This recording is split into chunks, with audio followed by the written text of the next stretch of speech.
Hello everybody and welcome to the Small Tea Grower Festival. My name is Elise Peterson and I am tuning in with you all here from my tea room here in beautiful, fabulous Las Vegas, Nevada, here in the United States. I am just going to introduce briefly what we're going to have going on in our day of festivities for you.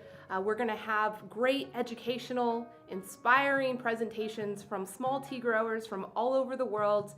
And we have a couple of other extra treats for you, specifically small businesses. Today is Small Business Saturday, and we want to celebrate all the smallest businesses because we know how hard it is to be a small business and to try to make things work right now. But in my heart, and in my intuition with what's been going on, I really feel that now is a better time than ever for small businesses to shine and to find ways to engage and truly make their power be seen around the world. So that's always been the ethos and the philosophy of us here at TLET. We want to do very powerful, inspirational things within all the small guys, bring it all together so we can really make a big difference in this world. And I hope today's event will inspire you to do that from your own home. We will be streaming this event throughout the entire duration on Facebook, Twitch, Twitter, and YouTube. And you can also catch a very interactive experience watching the stream through our virtual tea house in Topia. And very quickly, I'm going to do a very fast tutorial for Topia for you right now, just so that we can start seeing how this is going to work. Excuse me, sorry, I didn't have that adjusted for us. Okay, so if you just go to the link topia.io/teahouse. We'll put that link in the chat for you right now so you can access that link. I do suggest that you access this link through your computer using a Chrome browser. You may have success using other technology to get in the virtual tea house, but I guarantee you will have a seamless experience if you visit through Chrome on your computer. It's going to take you to this page right here. No downloads, no accounts needed. Just put in the name that you want all of your new tea friends to see you as. So I got my name Elise here. You click join, and it's going to drop you right into our very magical virtual tea space. You can navigate throughout the tea space just by using your mouse to click where you want to move to. It's as simple as that. And you see how my video came up here?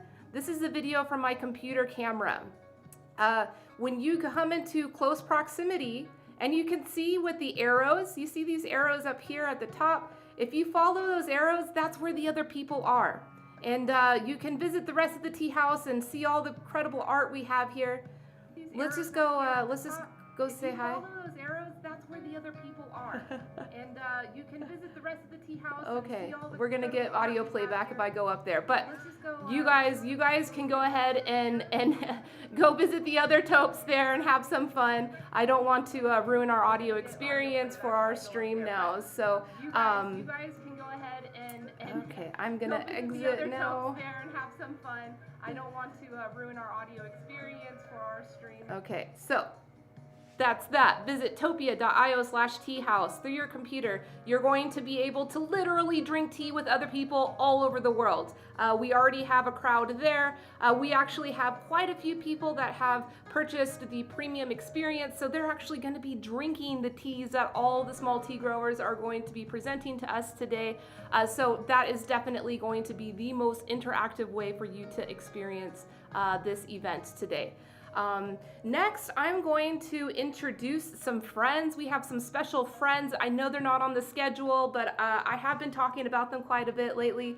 Let's get them in. Let's see what they've got going on.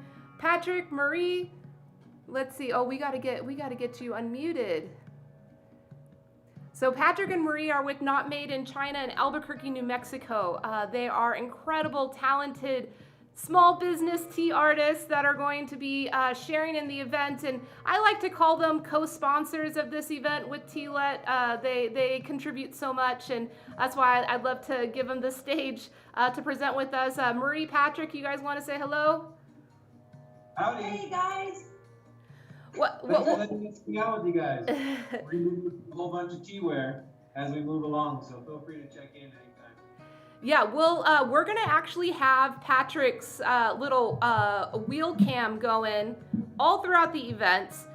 So we were just joking earlier, actually, that Not Made in China is gonna be our intermission, you know, when we need it. So we're gonna be checking in with them to see how the progress of their pottery throwing is going. They, of course, are making tea wares. This is a tea festival, so we gotta make the tea wares. So if you guys have questions, like, this is gonna be your chance. What are you guys drinking? What is that? We're drinking Forever Spring Oolong. Ooh, lucky. You guys are pre-gaming, huh? Oh yeah. Looking good. We haven't even started drinking tea with the farmers yet. Well, this tea has so many brews in it. We gotta get it started, or else we'll never get to finish it.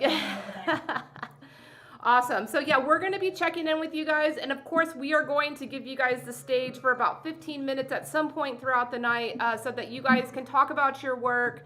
And also, we have a special drawing we're going to do tonight. Marie, do you want to talk about that for a second? Yes, so tonight our special drawing is going to be our famous temple style bowls that we use a lot here in our matcha practices here in town. So it has the nice foot for easy grabbing, and it's perfect shape, perfect size for whisking the bowl of proper matcha. Awesome. That's gonna come in handy when we celebrate the Kuchikiri with the folks at Matcha Organic Japan. Awesome. Yeah, so Marie's gonna be doing a drawing for that bowl for anybody who purchased a premium experience ticket. So if you guys were lucky enough to get the premium experience, you may even get more lucky to win one of these bowls. So stay tuned for that drawing. Oh, Marie, you're such a good salesperson. You're like Vanna White, but for tea bowls.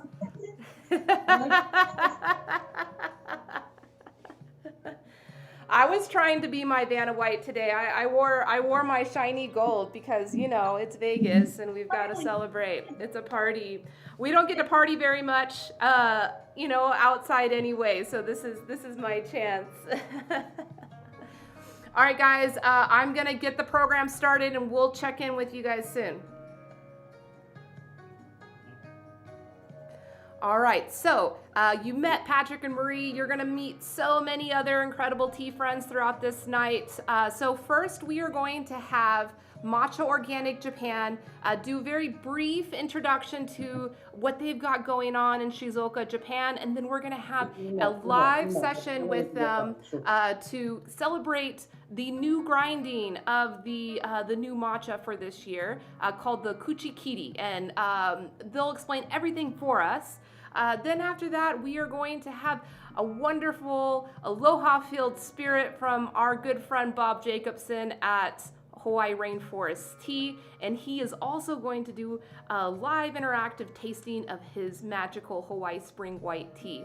And then after that, we're gonna have the crew, the whole team from Amba Tea in Sri Lanka to give us a tour of their factory and of their fields. And they also will do a live tasting with their very interesting Vengeti Peko tea. And then to round it all out, we're gonna have our good friends at Tinir Tea, the Nanjan family, and we're just gonna have a casual kickback with them, catch up with them, and also drink some of their magical tea as well. And we have a couple of other incredible guests. A special shout out to Logan at Ingredientology. He's gonna come in and do a very special interview.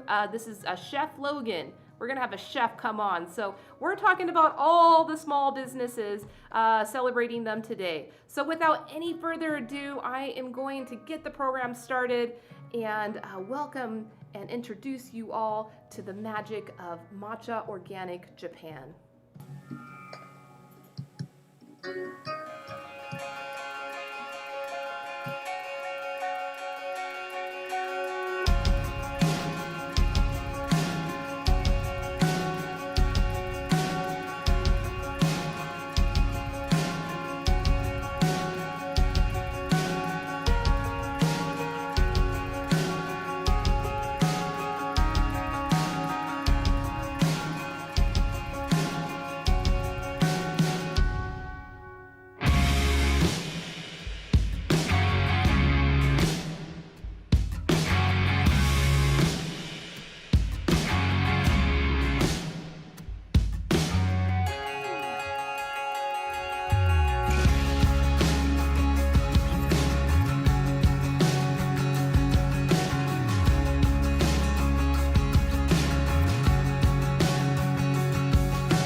こんにちは。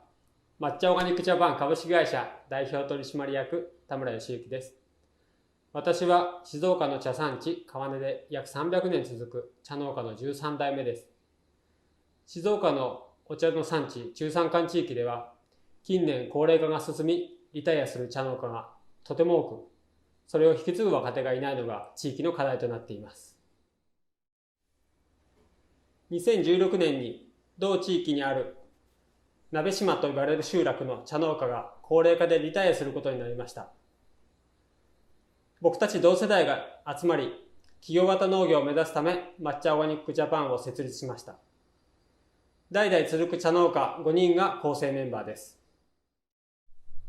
鍋島は大井川と山に囲まれ、オーガニック栽培に適した珍しい地域です。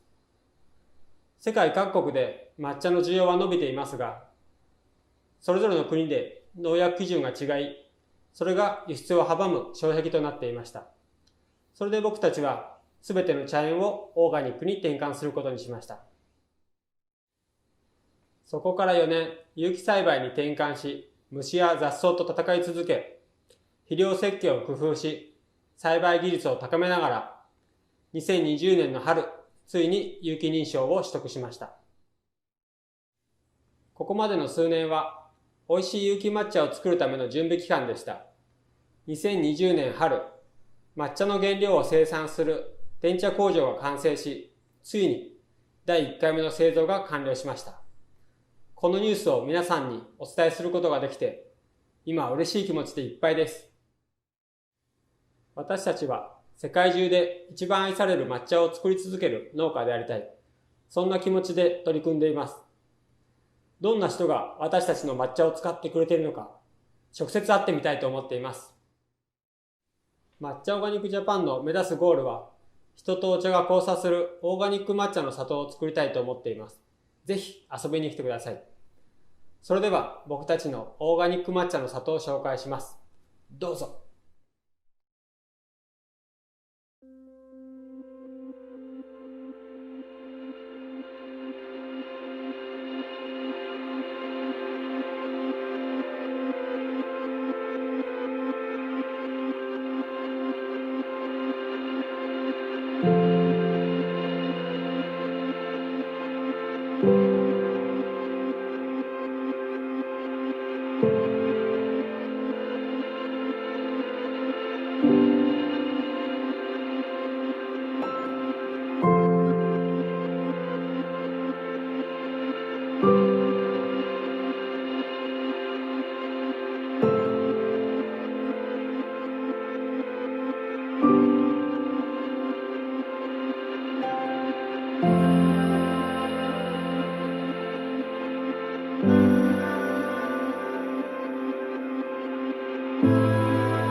こんにちは。天茶等の営業を担当している40歳、村田です。杉山です。会社では流通と総務を担当してます。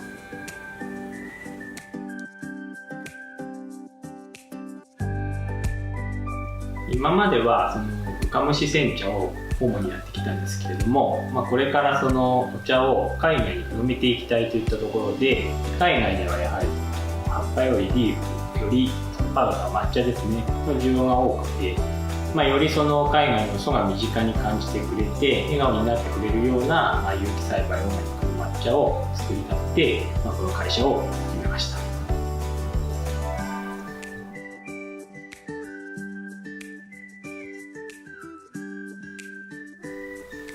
自分たちが今までやってきた農業っていうのは親から受け継いで子供に渡して、で子供がもしそこでやらなければ終わってしまうっていう、そういう形の農業だったんですけども、志が同じ仲間が集まって、地域この鍋島という人たちの協力もいただいてずっと続けていけるような、そんな農業を続けていきたいと思います。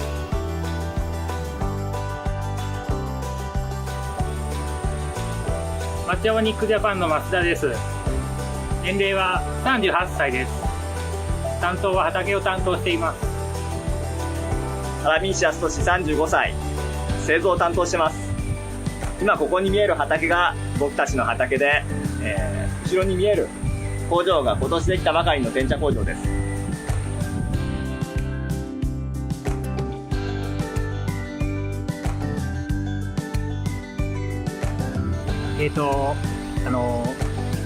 葉っぱに虫がついてしまうことや、葉っぱが病気になってしまうこと、あと茶の木の周りに生える雑草の対策が苦労します。それと有機栽培で使える肥料が限られているので、肥料設計に苦労しながら美味しいお茶を作っています。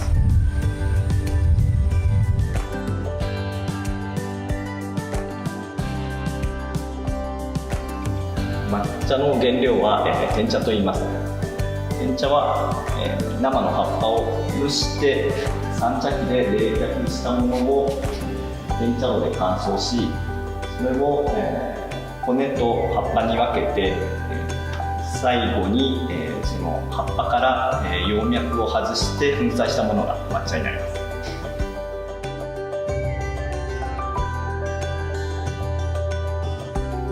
いい抹茶を作るために昔からある伝統的な富田式5段レンガ積みの天茶炉を選びました。収穫が始まると日々運ばれてくる葉っぱの状態や気候に合わせての各工程での微調整があるので、夜も寝ずに製造しています。大変ですけどそれが楽しみでもあり、やりがいだと思ってやってます。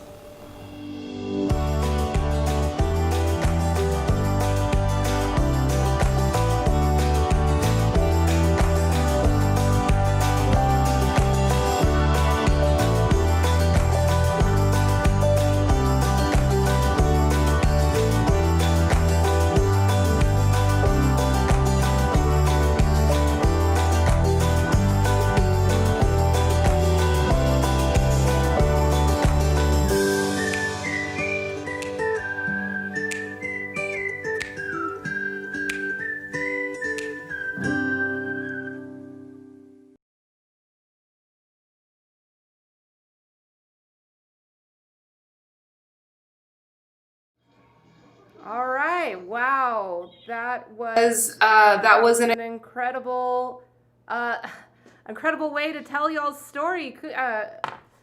Kuni-san, please, can you introduce yourself and introduce everybody that you're here with?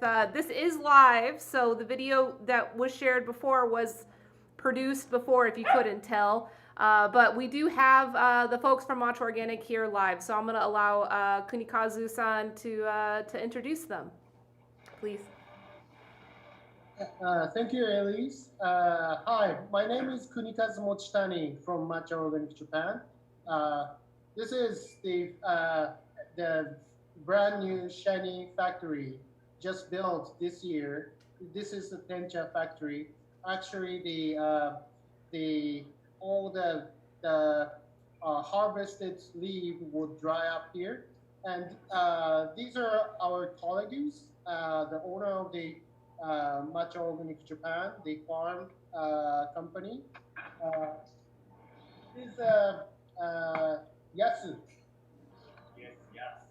Haramishi Yasutoshi and Murata Yuya. Yuya is his name. And Masuda Keishi. Keishi. We call him Keishi. And Sugiyama Kazuhide. So Kazu. So, and there's one more. Our CEO is currently out the office, but he's on the pop-up cafe at the department store in center of Shizuoka City. Can you show him the Yoshi? Yeah, Yoshi-san, you can talk. Please say hello. Hello, I'm Yoshi. So he's right now currently doing a pop-up cafe in a city. So we're outside a countryside area, and it's Sunday.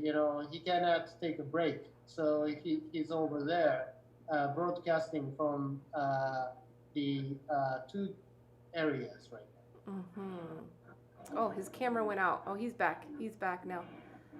Hello. 今田村さん映ってるよ。映ってる？はい、Hello. じゃあその辺見せてあげていろいろと。Okay. Can you show everybody where you are at? Here is department in Shizuoka City. This floor is Matcha Moa, Cafe Matcha Moa, and Good Tea Lab. Good Tea Lab is producing lifestyle with Japanese tea, cutlery, tea bowl, teapot, clothes,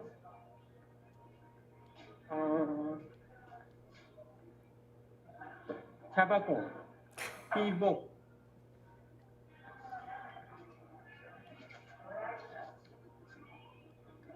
Japanese tea. She is Maeda Kobo factory. Maeda Kobo is make Japanese tea box. Hi. Yeah.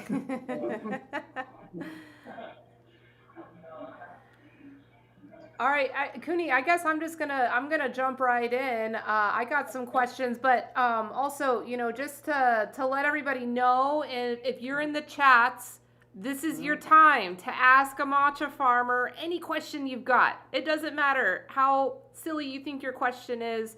Just go ahead and type that in the chat, and we will make sure that question gets here. But as we wait for these questions to come in, Kuni-san, something that I found really curious is, you guys are tea farmers, but then you're also manufacturing tea, and then now your CEO is in a department store selling the tea under, some nice brand. Is that very common in Japan among the small tea growers? Well, it's not common.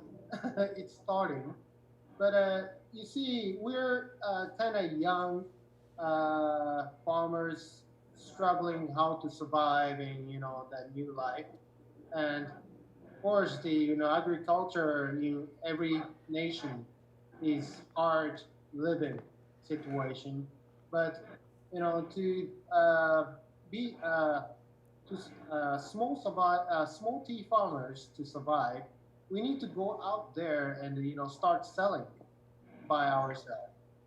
These thinkings are kind of new, but you know, like 30s, 20s, 30s, 40s of the new farmers, young farmers are starting these kind of things. And then the governments are pushing to do the direct sales also. So there are, you know, many of the programs or subsidies helping these kind of things. Wonderful. Do you guys feel like you are brave, or are you silly? Do you feel like you're なんかいろいろこうやってて、まあすごいなんていうの、ブレイブっていうのは勇気のあること、もしくはなんかこうすごい馬鹿げてるような感じで思うか、どんな感じって。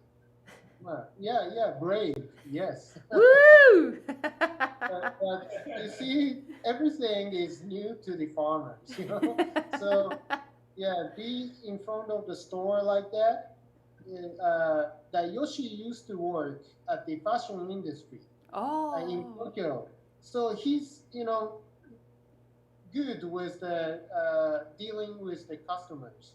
But like us is like, you know, we'll be like we can't, you know, that's gonna be silly one, you know. It's gonna be like we're gonna be like a stone statue ourselves. We cannot talk. Mm-hmm. Mm-hmm. But yeah, there's these farmers, Matcha Organic Japan farmers. They being worked out the farming. They went to university, and they did the, you know, like a company worker before, and they're the first son, like eldest. So they have to come back and take over their family business. And what's right now is like, you know, it's a cultural difficulty that, you know, all the farm has to be transferred to the eldest son. This was like traditional, but that system doesn't work anymore. So people gather up and make a company like this, and they have the different kind of skills, and they are the farmers, and related to the generations of the farmers, the generations. So these kind of the collaborating and the new kind of the actions and using younger new ideas to create is kind of, you know, the Matcha Organic Japan is kind of one of the rare companies. Well, congratulations on getting as far as you've gone. It seems that you guys have accomplished a lot. You know, not just a brand or a logo, but whole tea farms. And why don't you explain a little bit about like what makes your farms unique? Well, right now this location here is called Nabeshima. Nabeshima is a small tea farm village, which has the 10 hectares of the tea plantation, and the average age of this village is around over 65, 70-year-old. So they used to make this sencha from these village, these plantation, and back over there is the old factory. Maybe you can see it out from here. Okay. That's the old factory, which used to make the sencha before. But these people got too old and they got retired. So they needed the after generation, but the farmer son and all these relators, they they are already a company worker and refuse to continue the tea farming. So this tea field almost get abandoned, and these members here in Matcha Organic Japan are the neighborhood farmers.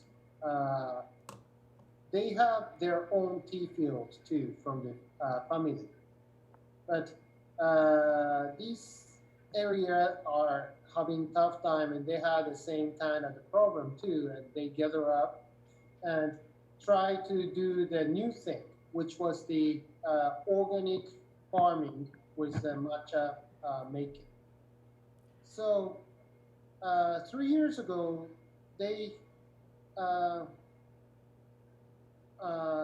met these people here in Nabeshima, and they built the Matcha Organic Japan, and they try to convert the plantation to the organic farming and be ready for a couple years to get the certification of the organic standard. And then this 3 year of the preparation time passed, and this year we built the Tencha factory, which we're in right now. And then the first production started. And then the COVID situation occurred, and then this was the hard moment for us because this was the first year also. So we decided to use subsidy to spread the samples to the world to announce Matcha Organic Japan just started. So the campaign is starting to happen from now in the future until March. No, until March, yes. So today, what we are going to do is we sent out the couple of the new fresh milled matcha made this year to Elise, and I think it's sent to many of the people, and same one is right now milling over here, and we're gonna do kuchikiri. We're gonna do the tasting at the same time, and we're gonna prepare the matcha now at the same time, and let's drink together. Yeah, Kuni, I think that that's a wonderful idea. In fact, I have my own. Let me just show it here. I've got my own stone grinder here, so I'll be grinding some matcha along for this kuchikiri experience together. Okay, yeah, that would be wonderful. All right, so I'm gonna let you take it away, Kuni. Let us know exactly what kuchikiri is, and also I do want to remind everybody that you are welcome to put your questions. A couple of people have asked where to submit questions. Just in the chat. We see everybody. So you're on Twitch or Facebook. Go ahead, get those questions in. Maybe if you're on Topia, I can't answer it, but I'm sure that there's another tea genius around you that you can ask your questions to. So please get your questions in, and yeah, let's enjoy this kuchikiri experience together. So, you want me to explain kuchikiri? Yes, please. Okay. So, the kuchikiri is one of the seasonal moment of the Sado. Sado is a tea ceremony thing. And then the Kuchikiri is like around this time. When the first shoot of the tea leaves are harvested around on June, it's kind of seems like it's kind of late because of the tea. Tea for matcha are shaded grown, so and then grow till the last bud open. So the harvest season delays than the sencha season, and then it's like a beginning of June or end of May. We do the harvesting, and then the leaves comes to this factory, and then start to do the drying.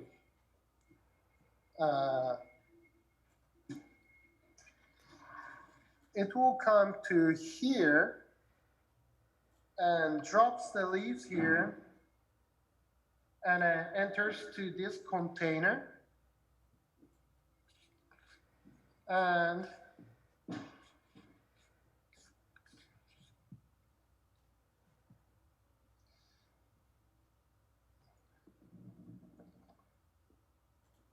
this is tencharo. It's made out of the bricks. That's the burner. And then this belt conveyors, and this is the steam machine. It blows up in the air and flies on top of this belt conveyors, enters to the furnace and dries up.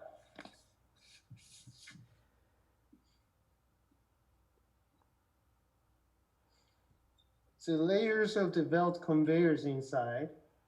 It goes there and come back and pretty much dried and goes to the next stage.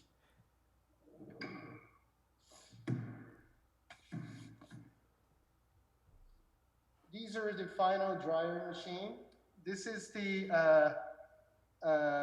like a dividing machine of the stems and the leaf. And stem and leaves gonna be dried in different dryer. And then finally the stem, more smaller pieces to divide in the leaves. And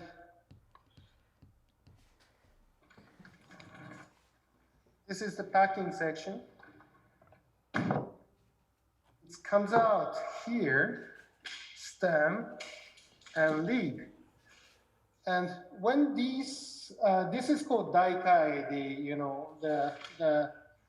it can pile like a 15 kilogram of the tencha inside and pack. And we're gonna let it sleep till autumn for aging and stabilize the taste and color and aromas. So when till autumn, right? And then we're gonna open that around this time of the year, and we're gonna do the start milling. And back in the ages, those process of the aging, they used the huge pottery for chatsubo to place the leaves and sealed it tight, like really fancy, and then kept it in the cool, dark place up on the mountain. And when the autumn comes, those time of the matcha are really expensive. So these warriors bring those teapot carries from the mountain, by walking, and goes to the castle to open it. So that's the first open, meaning is the kanji character of kuchi is a mouth, kiri is cut. So it means a lid cut open is the time of the kuchikiri. Wonderful. I think you've answered it. I think we should jump right in and start. Okay, yeah. Start drinking some of this We tea. better check how much we have. This stone mill grinder, it's electrical motor, but only like 40 grams an hour. Just started right before broadcasting. Let's stop and see how much. Yeah, only this much. But I think it's enough for us to drink. Okay. How many minutes did that take? Well, we started before broadcasting, so what's the time right now? It's 45 minutes. Oh yeah, so Yeah. 45 minutes and you can enjoy 1 cup of tea. Wow. Sugoi. We got a few cup of tea. Well, anyways, あれないんだっけ、夏目とか。While you guys are prepping that, I'm just gonna let everybody get a look in on my tea cam over here, where I'll be grinding the matcha. He was talking about the tencha that has to age for the 7 months, sleep for the 7 months. This is what it looks like. So it goes from this into this, the fresh ground here. And so the tencha will actually be inserted into the stone through this hole on the top. So it slowly goes into that hole. And then that will cause it to... I got this much. Oh. 45 minutes. I think you can make a cup of tea with that. I think you can. And then the tencha will fall in between these 2 stones here, and just to show what it looks like, because I know this is a good educational. We only got 4 grams. We're gonna share. Kuni-san, can you please explain why the grooves on the stone are so important? I'm currently showing, the stone. Okay. Yeah, can you explain what its meaning is and why it's important? Mm-hmm. There's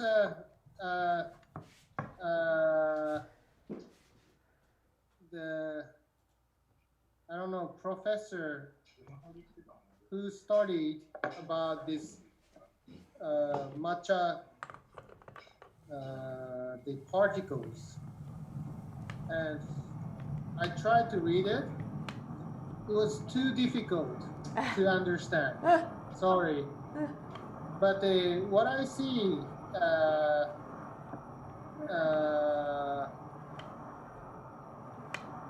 right now, these powdering process. There's a stone mill grinding, which everybody say this is the best way to do still the best way, oldest way, and the best way to do grinding the matcha tea.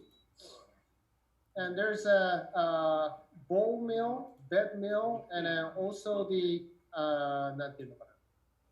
air blowing, kind of like making a small particles. This is a new technology, but I read this article saying, and there were like what is this?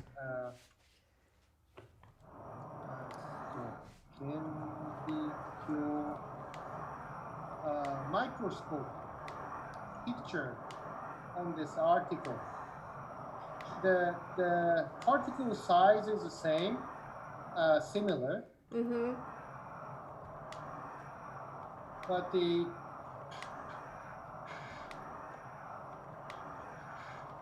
I don't know why, but I lost this one. Okay, but the edge of the particles are different.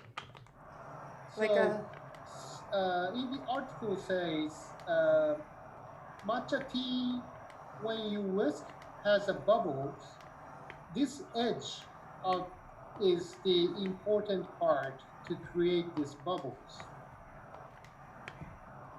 Bees meal, bed meal, other meals, it's more the edge part is round. There, the size of the particles are under 10 micromillimeters, which is same. It's screens, so you know that it go through those mesh, but the shapes of the particles are totally different. It comes out with the stone mill grinder. Yeah, it's different. It's noticeably different. You can tell even with touching it with your finger, the grain size. Okay, yeah. Tamura prepared the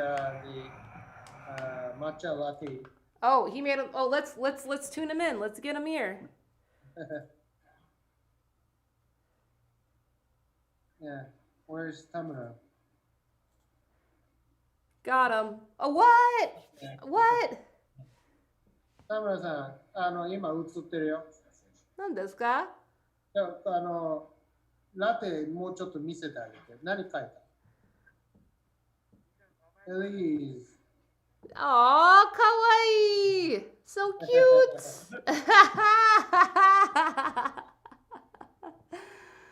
Oh, that's cute!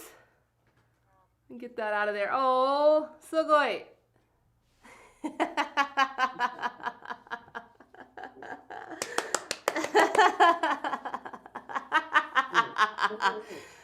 Oh, Bob, I saw your jazz hands. That was good. Oh, Tamura-san! Arigatou gozaimashita. Arigatou. Sugoi. You want me to make the matcha? Yeah, let's make some. Do you want? Is Yoshi will make the matcha, or you? Who's doing it? I would make the matcha. Okay. Okay. Can you change to the other video? Yeah, it's you. Yeah. はい、ありがとう。じゃあ、お湯をもらおうか。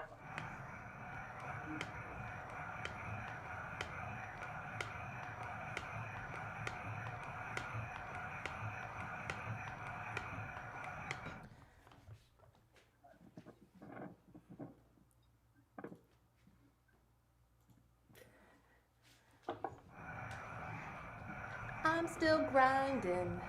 Yeah. Hey, Elise, I'll show you how to make. All right. All right. Ground Focus. matcha. I'll take 2 scoops like this size.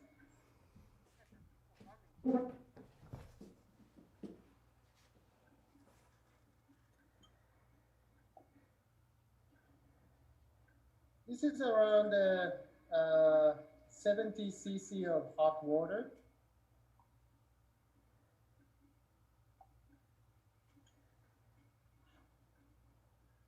When you whisk, lift a little bit from the bottom and go straight forward. Don't go around, straight and back and move fast. This going straight and back will make a foam better.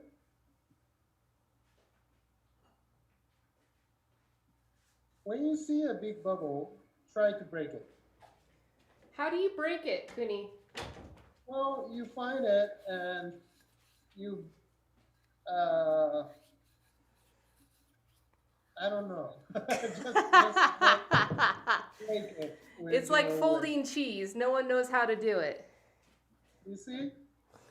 And then you feel like, you know, the powder dissolved, and you see the small, the foam of the bubbles surface on top, and then this is prepared. Can you show us in the camera? Yeah. Oh, I see. Oh, there's a different. Hold on. Beautiful, gorgeous. Now that's a bowl of matcha. Let's make one more. This is for my colleague.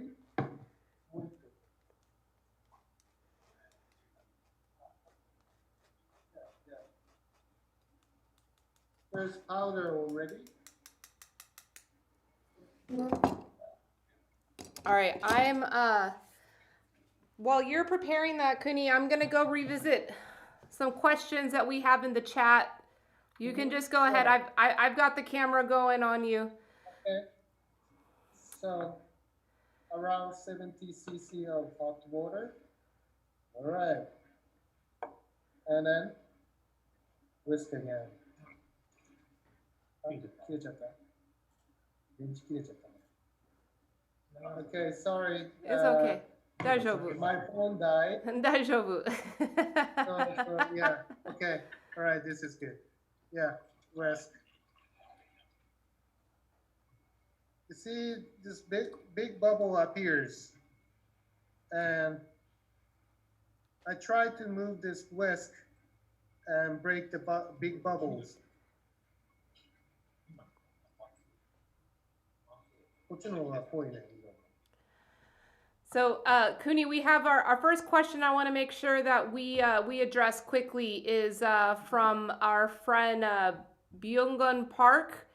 They ask, there are many kinds of powdered type tea in the world. Organic, milling by stone, and shading cultivation element are adapted commonly. There may be the important difference of your matcha and Japanese matcha. Can you point this out?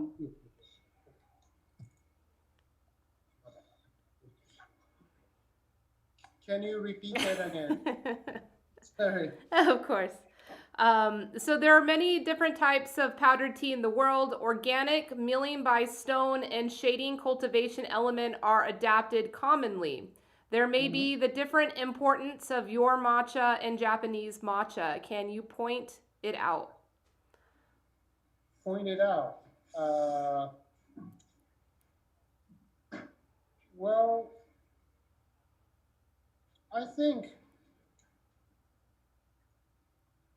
important part of the matcha, I will point out three methods.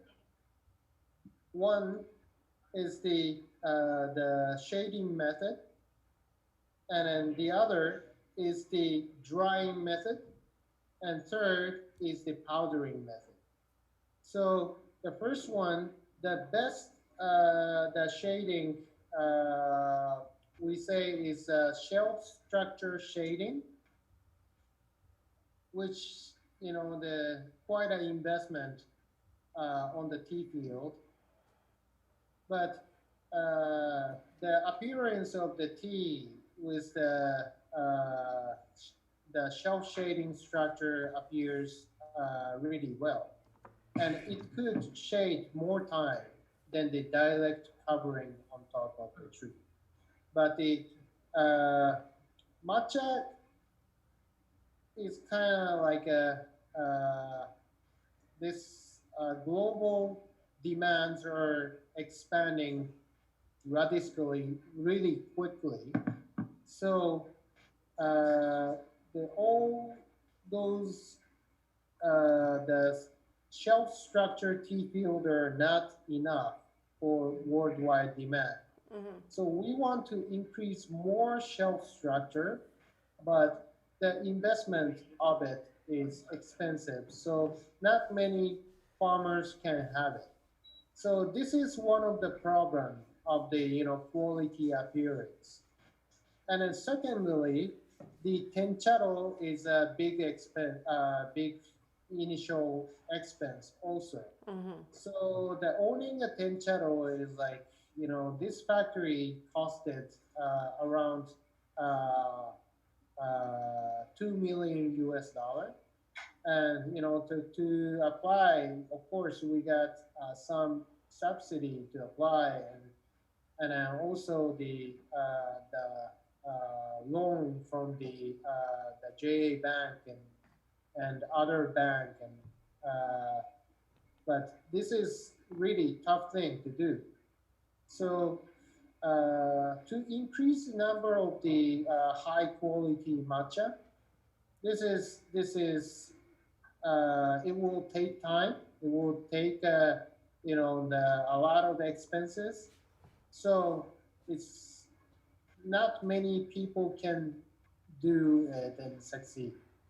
Also, the powdering technique, like you see, the stone mill grinding is the best part, but the in 45 minutes I only got a 4 grams here. So this is expensive, and the really uh, it takes time. Yeah. So they try to do the high quality. It's the value of the thing can't drop, and it used to be like a matcha in Japan. There were no word for the cafe grade matcha or culinary grade matcha. Matcha need to be like a super the top quality tea in Japan. Yeah. But nowadays there's more demand in the cafe and in the other kind of a thing. So uh, there's many powder tea which name matchas are in the market. Mm-hmm. I think this is matcha also, but the way of the using is different. Mm-hmm. So, and then the other thing, very important for the overseas is pesticide standard difference. Mm-hmm. So they try to export, like we have 10 hectares and we want to sell it direct to the other the nation. Yeah. You know some country has this certain pesticides are okay and some country are not okay, Mm-hmm. and then the level of the how much the quantity used remaining, those are the standards are different in all over the Yeah. world. Yeah. So we decided to do the organic farming. So this is important. Mm-hmm. Try the first method, and then the second is from the farmer side, tencharo, and then the shading process. Mm-hmm. So farmer to work the the high quality tea, otherwise the material doesn't appear to the high quality. Mm-hmm. So the tea producer try to do is the blending. This is one of the technique also.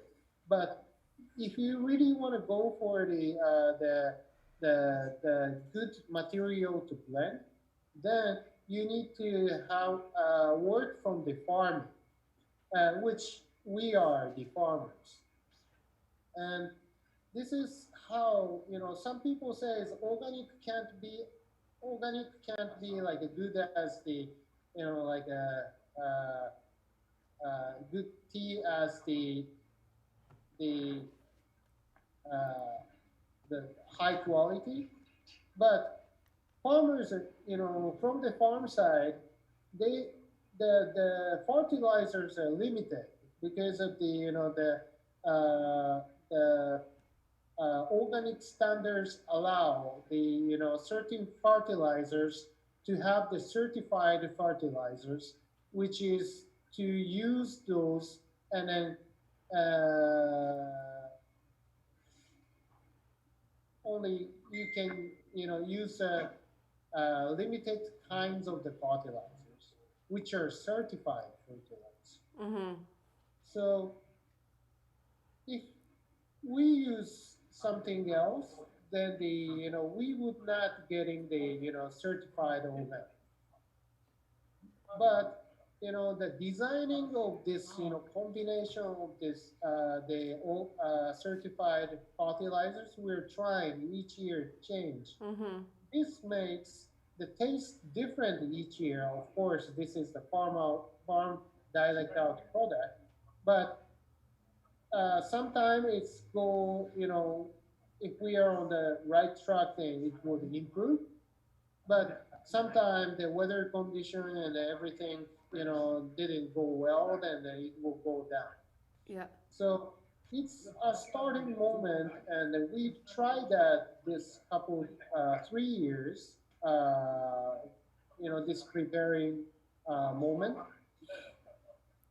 Yep. No, it's and wonderful. You guys we're have gonna made a great continue this. progress. Yeah. Yeah, in future, and we're gonna make. Yeah, we're gonna prove. Organic could be high quality tea also. Yeah, there's going to be a lot of great opportunity, and this is just the beginning. But what I want to remind everybody is that these are still small tea growers. And you heard some of the things that Kuni-san has been speaking on in his interview. $2 million to start a factory.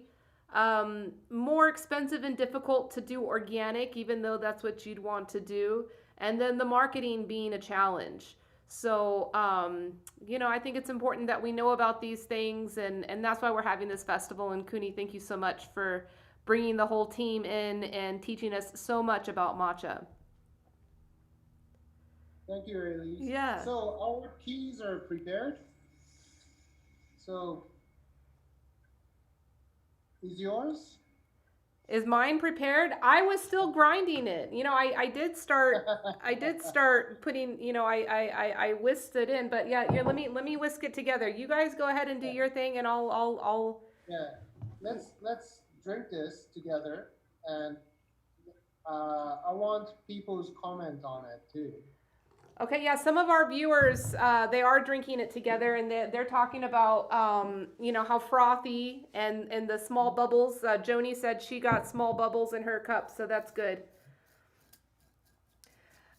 Gabriel has a question from YouTube. He wants to know, do you ever have bad matcha making days? Do you ever make a bad bowl of matcha? What do you mean bad? Or do you always make a good bowl of matcha? Do you ever make a mistake and make a bad bowl? Well, yes. But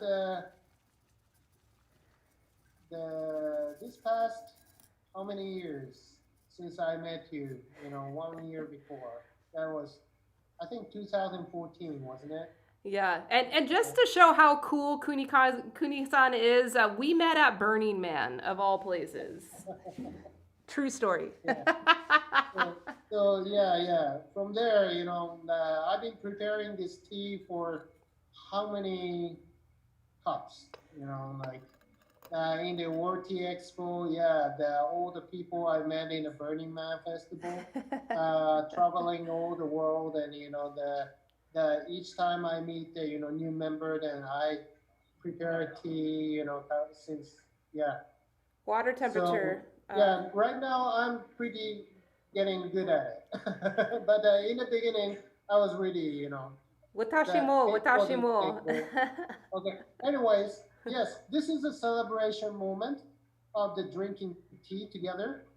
This is kuchikiri, and then the first grinded matcha to all the people who are attending this event. Let's celebrate and drink this tea, and let's talk about it. All right.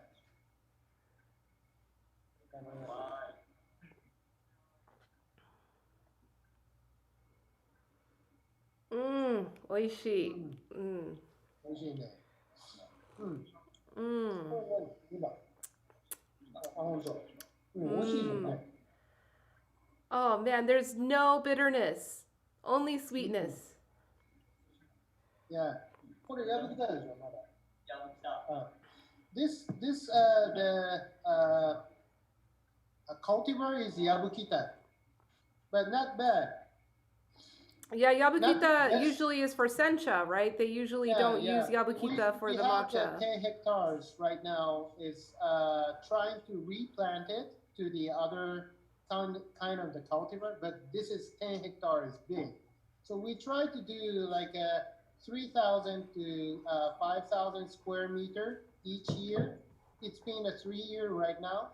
So in the future, it's coming. And these members, they started to do the new cultivar for matcha before that, in their the family plantation,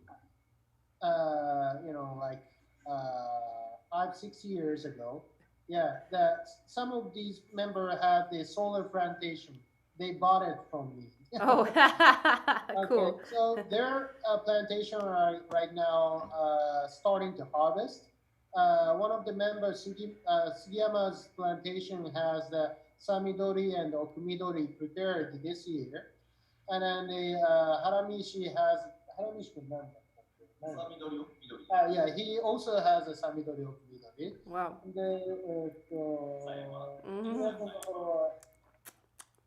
Keishi has Sayama and many Sayakari and many other cultivars they have. But the Macho Organic Japan, the 10-hectare tea field, 3 places started to plant the new kinds. So in maybe like 5 years later, there will be like massive kind of the cultivars, different tasting with this kuchikiri. Yeah. You know, if we continue to do this event each year, Yeah, we will.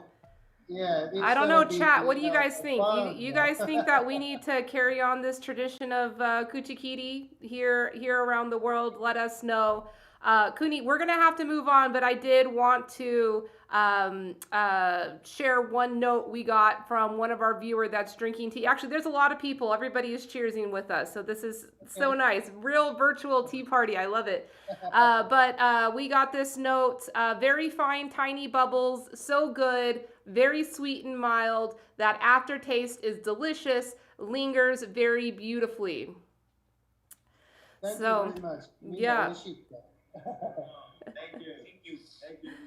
Yeah, thank you guys. We're going to have to move on, but there were a couple more questions. So if your questions didn't get answered, I'm going to get them to Kuni, and perhaps I will do another live stream to focus in on those questions, because we only got to scratch the surface of a lot of these things that Kuni-san addressed with us. Very important things that we should all know about. So Kuni, thank you. Macho Organic Japan, arigatou gozaimashita. Bye-bye. Bye-bye. Oh, that's fun. That's fun. All right, so we're running a little late, so I'm going to jump right into our next presentation. We're going to take you across the Pacific to another island, the big island of Hawaii, to meet our good friend Bob Jacobson.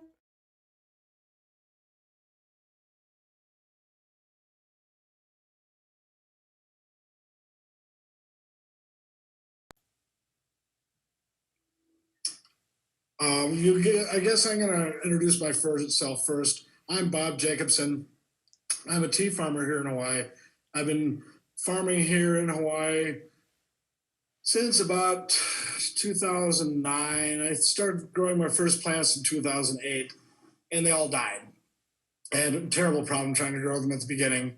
And I was very interested in the tea market and the tea business here because it's a highly handleable product. It really suits itself well for Hawaii economic development because it's light, it's easily mailed, shipping is easy, our climate is perfect.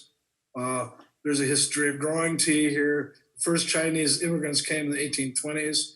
They think that those Chinese people brought their own tea. So it's been growing pretty rapidly since 1820. There's not been a real market per se during most of the time, other than people growing it for themselves.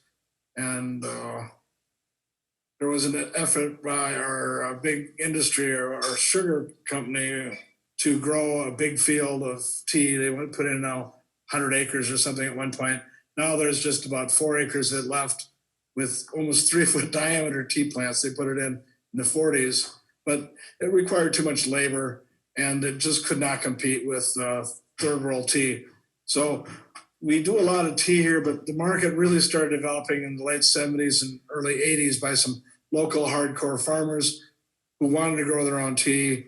And eventually more people got organized, and the Tea Society got organized, I believe, in about 2002 2002 or 2003, Hawaii Tea Society. And there was a number of people who got into it. And in 2007, I was on the Hawaii County Council, and one of the Tea Society people was sort of courting me to get grants, and I got to enjoy some of their tea tasting events. And I grew far more interested in commercial tea production, and eventually was able to steer some grants to the Tea Society as part of a propagation program. So I delivered a series of grants, and then once I got off the county council, the voters took me away. And I couldn't get any of the grants myself, but I did get to go to the propagators and learn a lot about propagating tea. And it instead of killing any of the plants that I got from that point, I learned how to clone. And unfortunately, I hooked up with a agronomist who just graduated with his PhD from California. I'm from University of Florida on tropical ag. He was very interested in learning about tea production here in Hawaii. So some of my friends donated some tea from their cuttings. They were pruning their plants and said, "Hey, grow these and clone them if you want." So my friend Mark Nickham and my wife and I sat down and eventually cloned about 12,000 plants. And just to see how well they would go, the first 4,000, I didn't follow any of the instructions that I learned from the propagators other than where to trim and to use a root toner. But I put them in little trays and set them on the ground. And then it rained for 80 days and 80 nights.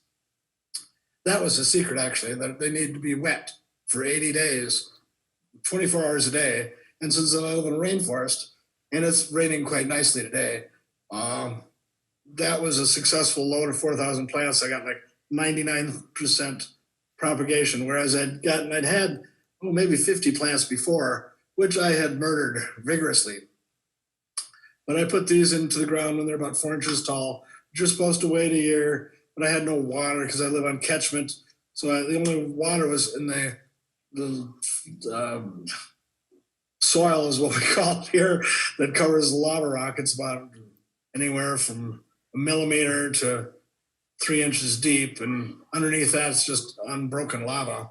So actually, though, because it's among ohia trees, it was always wet. So we have the forest drainage system that was from uphill from us, and it carried all this moisture down. And about 99% of those, that first batch of clones, all survived, and they formed the bulk of my tea garden now. I had another 8,000. One batch in the middle was terrible, and I didn't know about the watering. I didn't understand that. And our local rain goddess did not honor me with her presence during that 80-day period. And so the third batch I did, I irrigated. I had much better luck. I had about 50% success, which is pretty good for tea. And I got maybe 8,000 into the ground. I'd used a lot of mulch. I relied on about 140,000 pounds. It's hard to believe I carried that by buckets. And a couple tons of soil and all these soil amendments and all these plants out to this really rugged terrain underneath trees, and dug these little tiny 4-inch holes, some little green sand and some fertilizer in the bottom, and heaped up whatever potting soil I hauled out there and then covered with newspaper and hope for the best. And that did really very, very well at the beginning. And I developed the plantation I have now. It did rain at one point, about a foot in 36 hours. And many of my plants floated out. I had to put them back in the holes. And then a year later after that, pigs came by and uprooted the whole 1.5 acres of the tea garden. And I had to put them all back in. Fortunately, the pigs were kind and left one little tendril of the root of each plant. All of them recovered. The arrows that dug up, they found more soil for me. So I happened to have about 400 more starts laying around. I was able to put those in. So that was a good opportunity. But I guess I skipped ahead a little bit. I have had a real interest in tea. I've traveled to many places of the world, especially in Africa and Asia, where tea is a huge part of the culture. But when I was in Africa, I was like 21 years old, and I found myself on a tea plantation and didn't really think much about it. But it's just so much different than way we do it here. They have these rounded trees. They didn't have low hedges. Maybe they do that now. I think they've altered some of their growth. But just seeing the way that people grow their tea around the world really has been fascinating. And I absorbed a lot of it before I realized I was a tea guy. In recent years, in my trips to China and Taiwan, I got to see, again, many different ways of growing tea. Some are just on cliffs. It's like vertical. And I asked the farmers, well, how do you fertilize up there? And they went, oh, we don't fertilize it. We just go up there and we pick it. Don't worry. Which I thought was entertaining. But I mean, it boggles the mind. I'm sure all of you have seen those vertical gardens, and it's scary just looking at it. I would never walk there. Other areas, I went to one of the highest end tea farms is a white tea farm. I paid $100 an ounce there on the farm. And I'm cheap. I'm really cheap. But it was really, really good tea. And I wanted to see what it was like and bring some high quality teas that never leave China. I mean, they don't have any international market. Those teas are not allowed much past Beijing or Hong Kong. So their whole market was sucked up. I just happened to be there at harvest time and was lucky enough to get in. That was grown in a very low fashion. It was instead of big round trees or wild trees like they do with a 1,000-year-old tea, it was about this far off the ground were these big, thick limbs all just growing this low row. And everybody picked kneeling on this thing because it was just the white tea tips. And it was very unique. There they had a really good weed control program of ducks. So the ducks they're not interested in tea because it's so bitter. If you've chewed on much fresh tea, it's not what ducks like, fortunately. So you had to kneel in a bunch of duck shit, but they kept the weeds down. Here in my yard, I have to pay $15 an hour just for weed eaters, and it's very difficult to get anybody to weed, much kneel in it. We're having increasing problems with the fire ants, or they're having to fight them off. There's algae here. There's a lot of things that attack my plants that I never expected. There's not any disease per se, but algae, which is a problem across the world in some plants. It's predominant here because of the nature of the wetness. It's just so wet. I never thought living 10 miles from the ocean or a lake or anything like that, I would be fighting algae in my field. It looks like this harmless moss, and I have to spray it with peroxide, hydrogen peroxide in a certain concentration. I am organically certified farm, so I'm definitely limited in the things I can use. And learning from my visits in China and having workers say, I'm not going to fertilize anything at all, forget this. I stopped fertilizing my field about 4 years ago. And what I found is that the natural terroir and the flavor, the intensity is increased only as time has gone by. And the plants are aging, which you get better plants as you go older. And because it's organic, the plants could live 2,000-3,000 years if they're lucky. But it's much less work not having to haul the fertilizer out there because my tractor won't go there and tip over. It's all up and down. It's really vertical and hilly. So as I learn and I grow and I look back, like some of my old lessons, it's interesting how they fit in with what I'm doing today. And strangely enough, I feel I can learn. 67 years old. That's really the most exciting part of tea for me and tea culture is that there's just an infinite number of things to learn that no one could ever learn at all in the lifestyle. And the people I work with in the tea business, especially Elise, many people are very nice, just like her. I haven't met any undesirable people that are really involved in the tea. I've got some more that were a little bit haughty up in the upper management. They treat people maybe not as well as I do. My workers are very happy. So I think some labor practices in China and elsewhere leave something to be desired, and the workers are very independent in their own mind. The further you get from Beijing, the happier they are, the more luck they have. And so the best tea, I believe, is grown out in the Western provinces. They have the saying is the sky is high and the emperor is far away. So many of the normal things that affect average Americans or average people in each country are a bit more remote. I'm 5 miles 10 miles off the main road, 5 miles off the main road, and about a mile off pavement on a dead end road at the end of a 600-foot driveway. Not be able to see anything from here. So I think many tea farmers like that solitude and the ability just to make their product and not have to deal with a lot of other problems. But I've wandered pretty far off my summary that I was able to supply at least. But I have to say that from 2011 to 2013, Jane's helped developing my product once I started growing enough tea. Jane was a former tea-let employee who was really wonderful and helpful, and she was able to tolerate drinking my horrible teas that the first teas I produced, I really did not know what I was doing. And I did it for a while, and I was burning off all the antioxidants and toasting it too hard. And my house smelled really good, but my tea was not so good. So I did enlist help from other people. And that's one of the great things about the tea industry, is that they're there to lean on. Most people here in Hawaii are not closed mouth. They're willing to help each other. There's not any big secrets. People might not want to talk about who they sell to or even their prices. But the facts, the actual growing and the production and the handling, it's the people here are the greatest. And I found that to be true pretty much the world over. They have this excitement of sharing the knowledge that they have to produce a really superior product. So Jane helped tolerate some of the worst tea I've ever seen. But after a little while, a year or two, she was able to produce something saying, this, okay. And she was nice about it. She said, no, this is not so good. Not so good. No, I think you should keep working. But she was very politic about it. But finally she said, this is good. This is what it should be.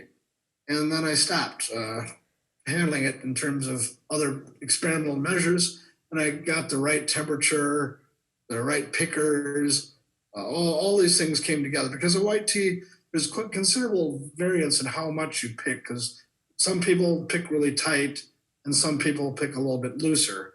And my pickers, it's a variety of the two, so I have to average them out. I have one picker who I could not produce much tea if I always let it. The stuff he did. I usually drink his tea, so mostly people don't get that stuff. But developing more tea really helped me a lot.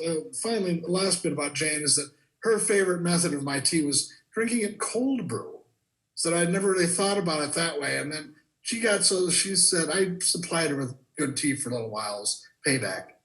And she really enjoyed just drinking only the cold brewed, and wouldn't drink it any other way.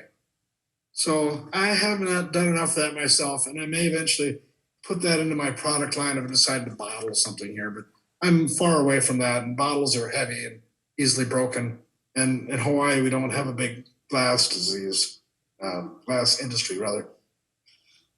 But moving ahead, in the last few years, I've had to face a number of diseases. I mentioned earlier that I had to face the problems with algae, and I learned how to deal with that. It's really hard though. And so it's just continuous eradication of it. About every 6 months I have to put food grade hydrogen peroxide on it. But the worst thing has been what we call rapid ohia death, that many of the trees in this forest have died. It went from a really thick forest to something where I'm having to put in many, many alternative trees, because I like my trees shading my plants. So I'm having some luck with that. But in 1 quarter-acre section of my lot, I had to cut over 200 dead trees down. And I'm actually glad that I did do a bunch of the tree removal and cutting of this wonderful forest that was 400 years old, never touched at all, except for me walking around planting tea. Since I cut a bunch of this stuff down, the rapid ohia death has seemed to slow a little bit along the borders of my property. So I'm hoping that it will die back a little less rapidly. And I think I mentioned I have a 1,200 square foot kitchen that I'm working on and finishing up to help develop more products that are more health oriented, that the kitchen won't be able to process anything, but basically I have to have some tea component on it as part of my zoning. So it gives me the opportunity to make sure I'm staking with my tea or local plant growth. So I've been growing over the years. I had jackfruit planted. I didn't even know much about it. And this last year, I harvested our first jackfruit. It's like a 15-pound huge watermelon thing. And I'd read about it for a long time. And so I became a vegan somewhere in the middle of this journey of tea. And so I love food, but I also love to try different new things. So I got to pick this whole jackfruit apart, and it's all full of latex. So it's the really messiest thing. If I were you and you're going to ever harvest one, go online, get the tricks and hints. I did that. It made it much easier. But you get a seed from these little floral pods, and the floral pod is like a fruit, very aromatic. And the seeds themselves, I'd read about it, and I'd never known anybody who'd done it. I have other friends who grow jackfruit. But I boiled them and turned them into like a chocolate hummus. So for those who are vegans, that's about as good as it gets. Chocolate hummus from jackfruit. So that's the sort of interesting dishes I would like to move on and try to handle through my kitchen. So I'm looking forward to that over the next couple of years. I'm thinking I'm about 6 months away. I've got an exhaust fan I'm still struggling to put in, but the guy is here working this weekend, so who knows? I like more products, and actually what's interesting about the farm more than anything else is the number of visitors it is generated, because I've had visitors from all around the world. Occasionally I get a cold call from somebody in Finland. Hi, Finland calling, can I get some tea? So I get a great response from Europe. The Chinese people love it. I have sold a little bit there, not very much, and not recently. Australia seemed to like it a lot, but I've had visitors from India, the mainland US, Canada, South America, China, Japan, Taiwan, and people seem to are attracted to this place, and I get to enjoy a cup of tea without having to leave my armchair, which is one of those things about learning more about tea, having my continuing ed coming to me, my lifelong learning program of tea. And it's somewhat accomplished that, especially with the internet. And now we have a fast internet line out here. So I have a 1 gig line, fiber optic, which is amazing for nobody that has that in Hawaii. So I have a whole lot more ability to just access the information I want, communicate immediately, and be done with it. But I think I'm kind of eating up the time. I could talk for years and years. I'm an old retired RN and a politician, recovering politician. So I'm almost done here. I'll try to summarize a little bit of things. But I think that as I reflect on the last 12 years of my tea farming, I really am so happy by the fact that I've been able to achieve a consistency of product, and the fact that actually everybody that handles my tea seems to agree that it gets better with age if you don't drink it right away. It's much like some of the pu'er teas that you shouldn't drink for 10 years. I mean, I can't wait that long. But 2 or 3 years of my tea, I've had stuff that's 4 years old, how old? At least maybe 5 years old, that ages, and it seems to get better as long as you handle it well. Yeah. And I haven't really had any problems with it. I drink the tea all the time, and my favorite tea is still fresh out of the garden because it's special. I cook with it, and it's a unique experience. So I like that. But it's nice to have the people I get to meet, the tea I get to drink, and even if I'm not making any money, I get to learn a lot. And it's basically promoted my health a great deal. And not much else. You should try my tea sometime. I guess you might get a chance to that. And you'll find it's a unique experience. One of my buyers in Minneapolis calls it happy tea. And don't worry, there's not any cannabis or anything in it, but it has a high level of caffeine. Like many of the food products in Hawaii, they have a higher level of each of the things that they're noted for. So Hawaii has I'm lucky enough to have some of the best teas in the world with a certain flavor. But I really, thanks for taking me into your time and allowing me to.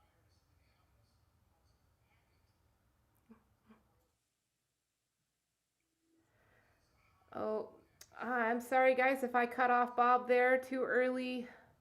But that was towards the end of his video, and you know what? We got him live, so we're good. We're good. We're gonna have him here. Oh, there he is, Bob. How you doing? Hey, you're here. Really good. I'm about to enjoy a cup of my own tea here. Unlike other people who have to spend so much to buy it, I get to just take it out of a bag, shove it into a brewer, carefully measuring it, of course. And then I brew it barbarian style in a pot like this. Barbarian.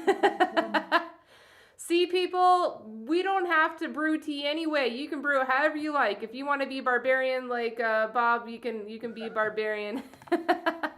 One of my favorite brewing experiences was I was sitting in somebody's garage, one of the growers here, and he threw down an old tire and had a hunk of plywood across it that was just out of his garage.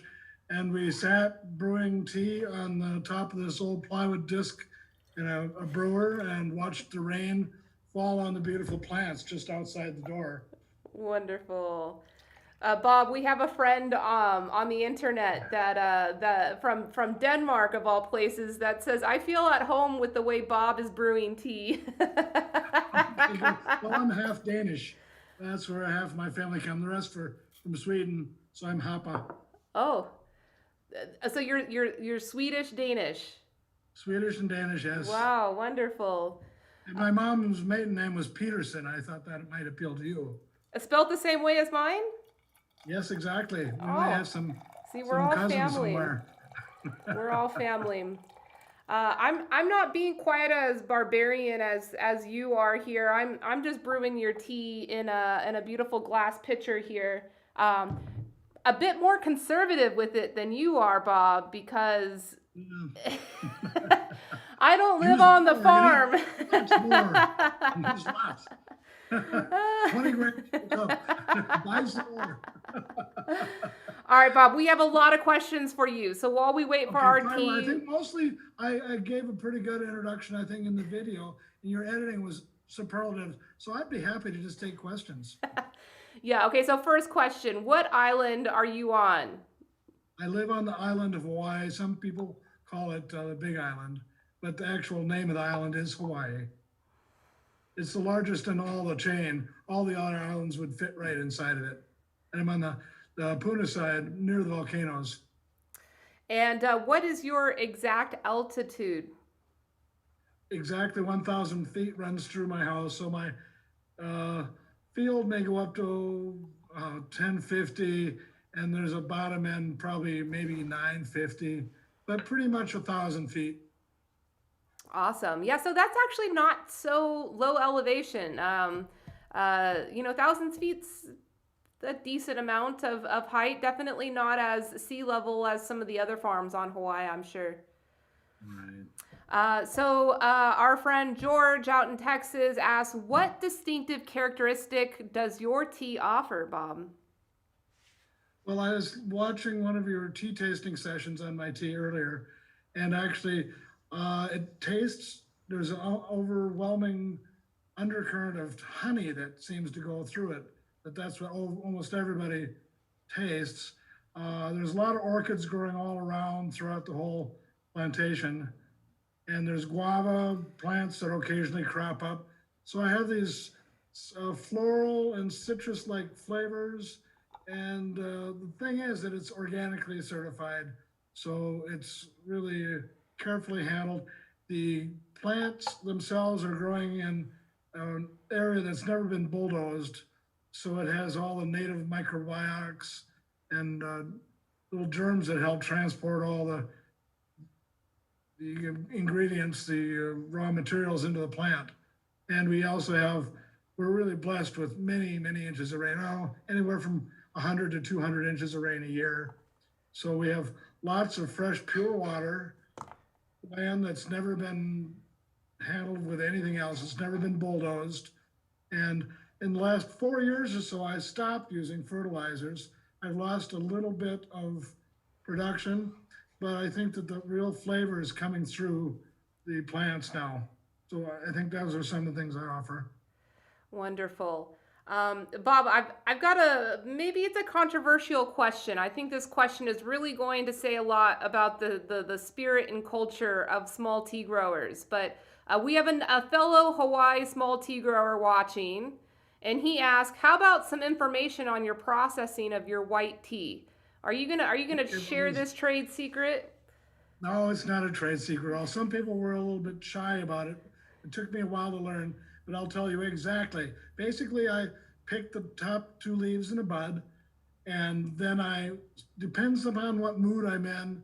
If I sometimes I let it sit and weather for a couple hours. Sometimes I put it directly into my oven at 104 degrees, and that's really critical. I would not go over 104 degrees because lots of your aromatics will boil off. Your house will smell good, but your tea will be sort of empty flavored and disappointing. So I dry it at approximately 72 hours. I take it out of the stove. Depends on how humid it is in the outside that day, but anywhere from 48 to 72 hours at 104 degrees, just on open trays in an oven. And it's not very complex. It's part of the reason I like handling my tea the way that it is. It's just as simple as could be. Wonderful. So Bob, we did get some of our first initial tasting notes. So Allison says, loving his tea, very good, nice, sweet, floral aftertaste, no bitterness. You think this is true, Bob?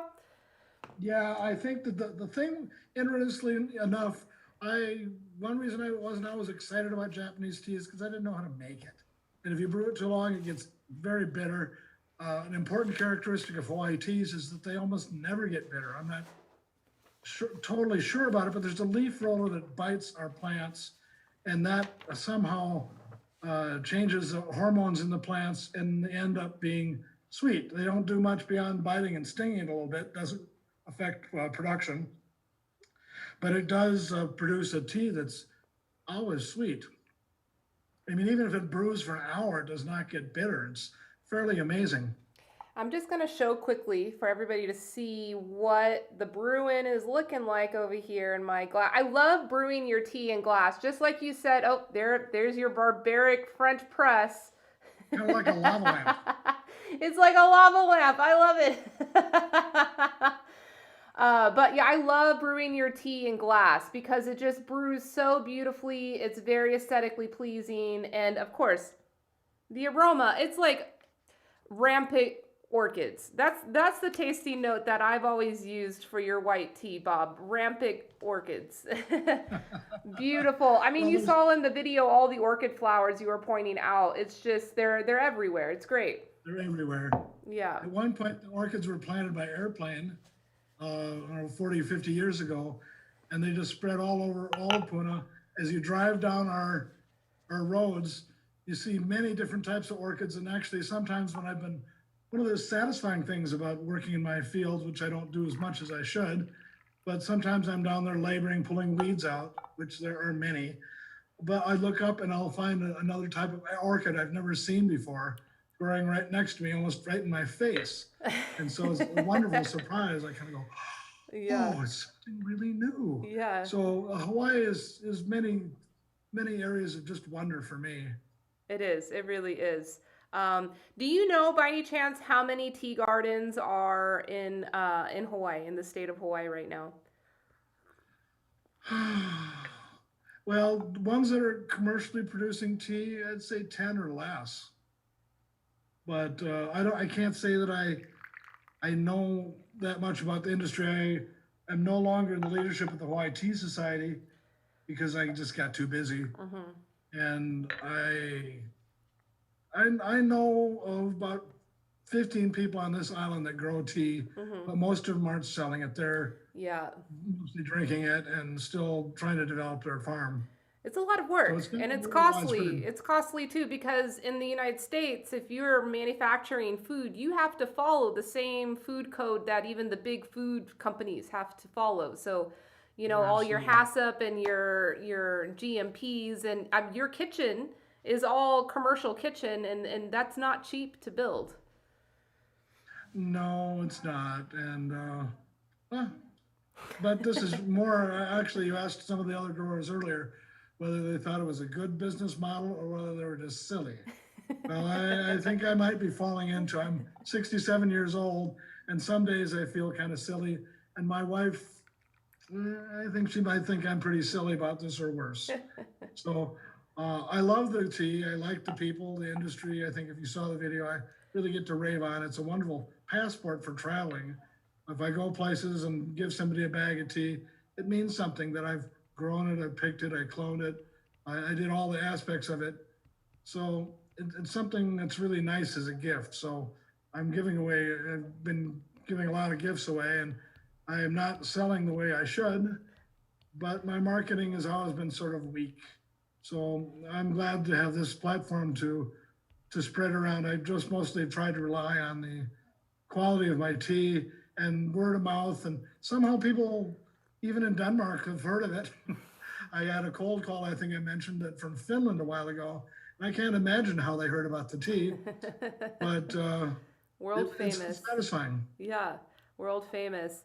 Well, you know, I did want to point out in the brewing that I'm just decanting directly from the glass. So most teas, you think you have to brew for a certain amount of time and then decant it and separate the liquor from the tea. But as Bob was saying, this tea does not oversteep. So I could have it here in boiling water for several minutes, even hours, and the tea will change, but it will always be good. So you can brew it like this and just drink it as you go, grandpa style, and just add more water to it. It's great.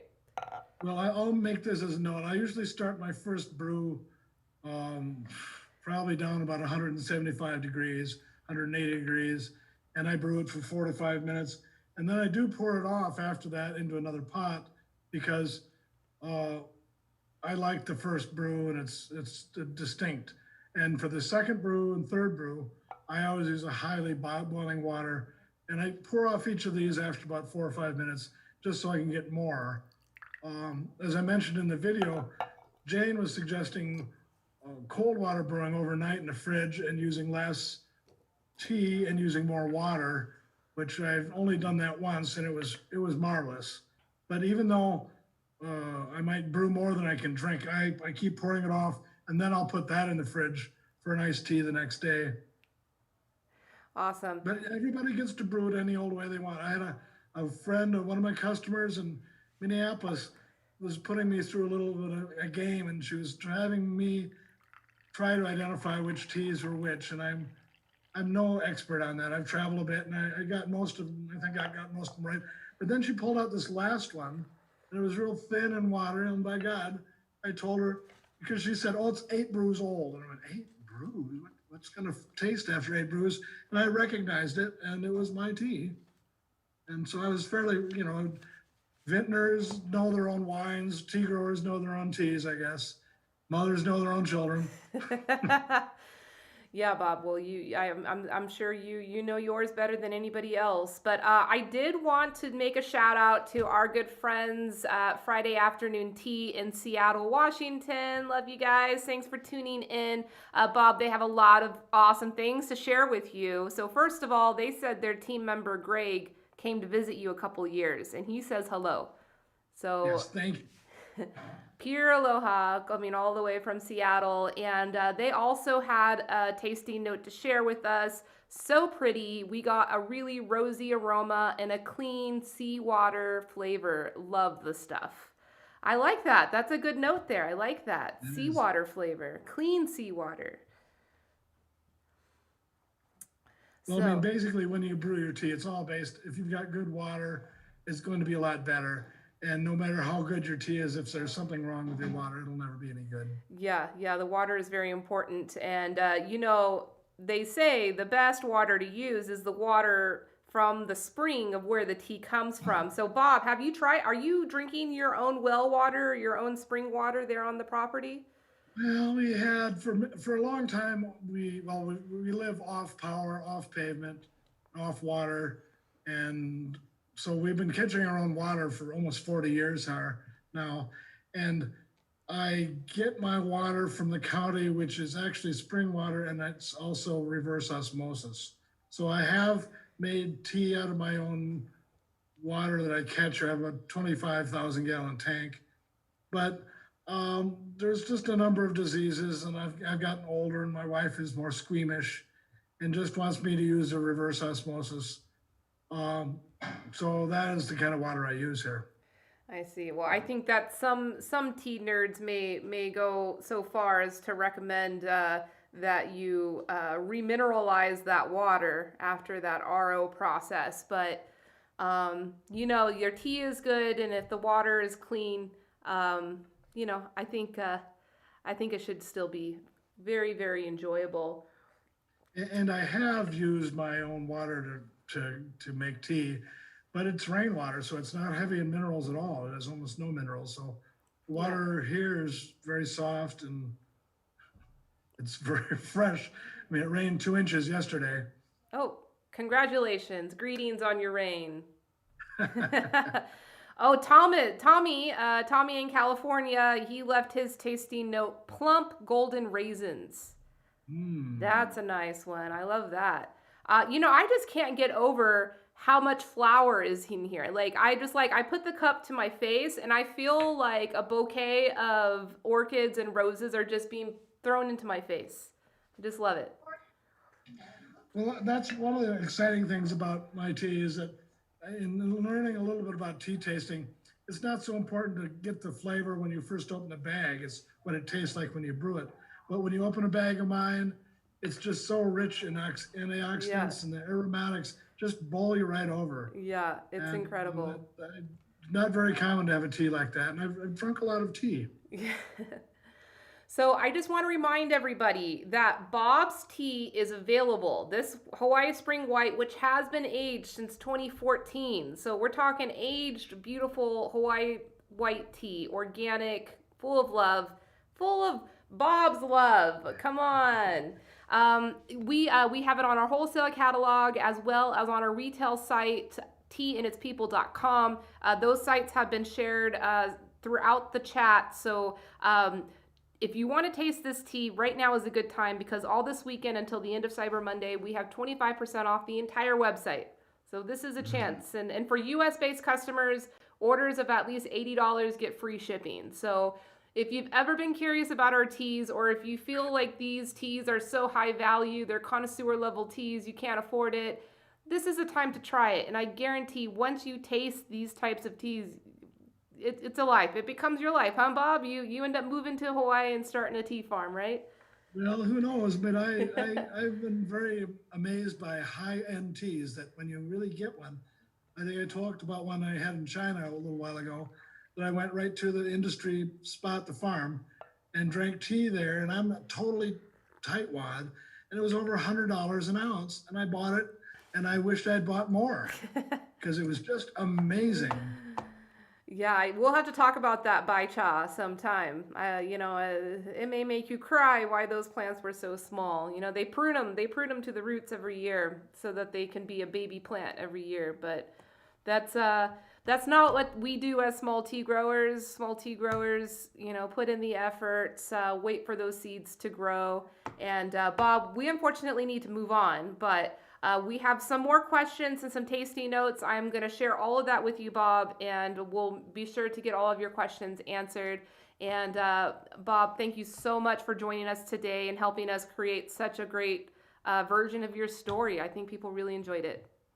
Well, thanks so much for paying attention to a foolish old man.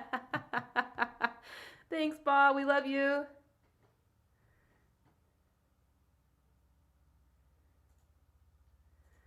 All right. Well, that was lots of fun. What a special experience drinking Bob's tea here. We have another special surprise now. I'm going to be a little starstruck. I mean, I'm starstruck with all of the with all of the farmers that we work with and all the people that we work with. But the next guest that we have lined up, I hope he's ready. This guy is a pro. He's probably the most pro person of all of this live streaming technology. And yeah, I've asked him to unmute. All right, Annalise, can you hear me? I can hear you, Logan. Are you ready? Are you ready to come meet our friends? I am all ready. Yes, I'm ready to go. Awesome. Well, I'm ready too. Let's see. Let's get you here. Here we go. Okay, so Logan, I know we didn't practice as much. Whoa, what's going on here? Whoa, Logan. You said technically proficient, so I had to show off a little bit. Everybody, I want like you that? to meet my new good friend, Logan Shear. Please, Logan, introduce yourself and let us know what you do. Absolutely. Well, Elise, thank you so much for having me on this afternoon. As she said, I'm Logan Shear. I'm a chef and chef instructor out here in Denver, Colorado. I have worked in professional kitchens since I was 15 years old, working my way through dishwasher, line cook, trainer, sous chef, executive chef, and then finally to instructor. So for the past 4 years, I've been hosting at a local establishment IRL classes for people to come in. You spend 3 hours with me. We'll work through a variety of menus. I like to say if there is a cuisine for it, we have a menu for it. And when I used to work at Uncorked, you could drink wine during the experience. I'd give you basic knife skills and all the tips and tricks that you need to make your life in the kitchen that much easier. I heard you say before that you like to describe yourself as Tony Bourdain meets Alton Brown. That's what I'm going for. That's perfect. I'm pretty sure 100% of the chat right now is all saying, wow, that's a great combination right there. So I think you found a good fit. Little rock and roll and a little science all thrown together. That's what I'm going for. And that's why we're friends, Logan. Yeah. So back a couple of months ago, things changed. We're all aware that things have changed. And it changed for me too. I lost my position at the place that I was working. It's hard to describe it as a school. It's a publicly available, you can sign up for classes. This wasn't me teaching chefs how to be chef. This was me teaching the public how to cook. But it's something I really loved to do, and I wasn't able to do it any longer. And that's where I started looking around, and I found Twitch.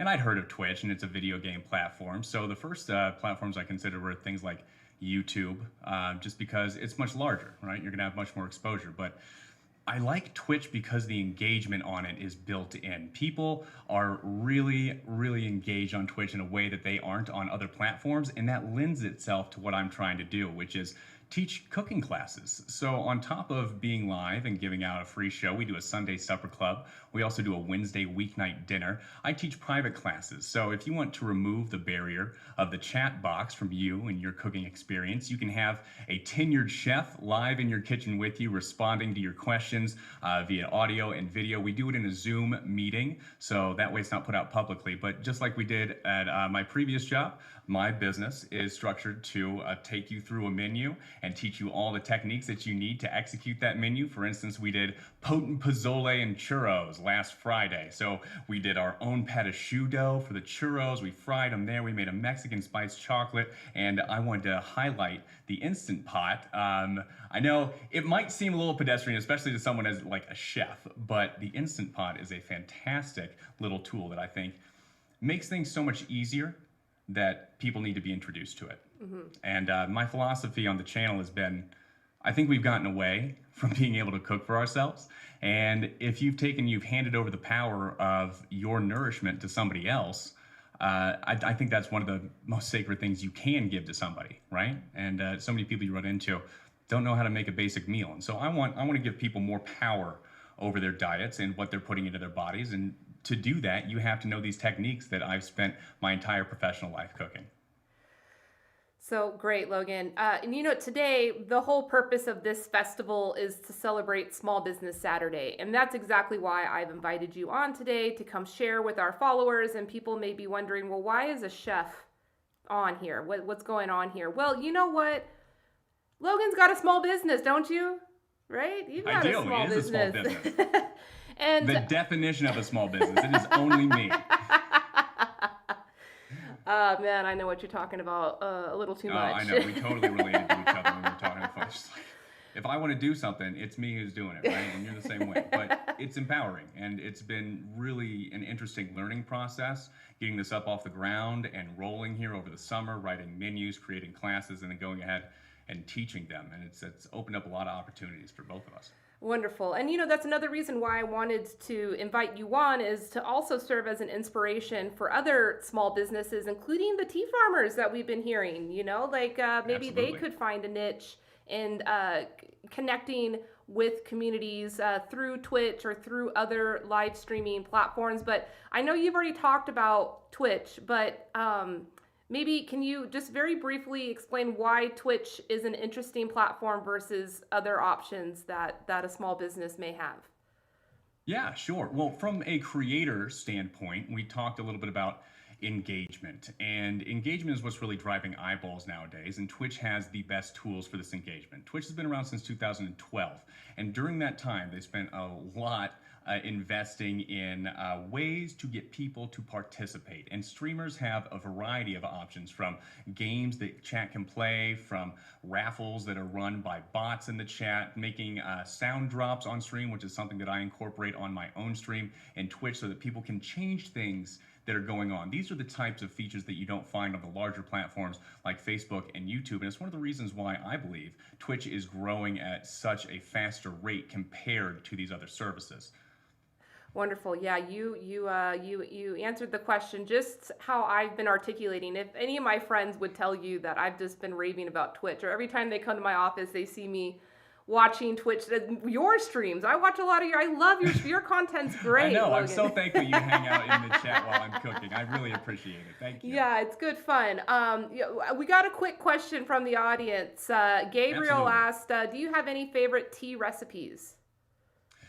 This is something that Elise brought up earlier in the week. I have not cooked with tea too much. I have made matcha ice cream in our Japanese pub food class, where we make karaage and matcha and a mushroom udon bowl, but that's the dessert. But that is honestly probably the only tea recipe that Earl Grey macarons. I've made Earl Grey infused macarons before with a pastry instructor. So those would be my two recipes that I've even attempted under my belt, but I see a real opportunity in this space to start incorporating more tea into my recipes and use it as an ingredient more often. Wonderful. Well, I hope that we can help you, this community of tea lovers that you're connected with. And with that said, what kind of opportunities do you see for a tea brand or, any other type of food brand that would want to bring their products and their understanding of their products into something like what you do? Wow, that's a great question. There's a variety of opportunities, and not just for tea or food products. I think that if you are a small business right now and you are entering into the internet space, some people have been here for a while, others for the first time, like myself, you have the ability to be much more nimble than some of the larger brands. And where I see the value add in my streams when partnering with people is that I have an audience of very engaged, food conscious people who are willing to buy the products that I'm using on stream. We've partnered with Salty Dog Spice Company, for example. Salty Dog reached out to me. They are a veteran-owned spice company out of California, and Roland was very kind. Early on in my process, he saw what I was doing and where I was trying to go and said, hey, would you like to represent my business on your stream? And at the time, I'm just getting started, right? It's like July. I've been doing this for about 4 months. So I hadn't really given a whole lot of thought as to where this fits into my business, where this fits into my brand, and how we can engage the people on my stream with a product. But after a good amount of talking, we got a follower. Somebody followed me on Twitch. Yay, Virginia! Yay, thank you so much for the follow. I appreciate you. VH Gauss. Yay, thank you for the follow. But we're talking about what's different, because so often you have these affiliate programs where people or businesses, brands want to reach out to influencers, to people who control the opinion of a large swath of the public that you're trying to reach, right? And they're earning a percentage of each sale based on a coupon code. Now, for the point at which I'm at in this business, it's a little bit granular for the amount of money I'd be making. I'd have to sink a whole bunch of time into this in order to reap like maybe $3 a month. So I turned to Roland and I said, what if we could put your product into the hands of my most engaged and proven subscribers? This is another reason I like Twitch, is because they allow you the ability to become a subscriber where you support monetarily that streamer. And this occurs at 3 different tiers. Tier 1 is a $5 level, Tier 2 is a $10 level, Tier 3 is a $25 level. And at my highest level, I offer what I call sub gifts and sub packages. So what you get if you are a subscriber at that premier Tier 3 is you get a free class pass. So you can turn that in once a month to take one of my private classes that I advertise on YouTube for free. And then you also get a free sample of the Salty Dog Salt of the Month. And we've been really successful in taking this engaged segment of my audience and converting this into actual sales, as opposed to taking and buying Instagram ads and basically taking a virtual shotgun and just being like, women between 40 and 50, and hoping that someone's going to come to your site. This is a list of people that I already know are excited about new products and are really excited to try the things that I want to eat as well. So that's the value that I bring to businesses. If that was too long of a way around the mountain, that was it. So there are quite a few tea businesses watching this right now live. So that's the reason why I asked. We did put a link to your website as well, obviously to your Twitch channel. We got you a follower, so cheers to that. Virginia, thank you again for following them. You won't regret that decision. But we will let everybody know how to get in touch with Logan and potentially get your tea products onto Logan's stream. Yes, please. It's very good content.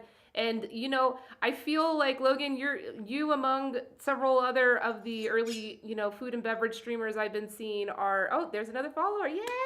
Yes, it is. We got more follows coming in. Thank you so much, Evil Flibble.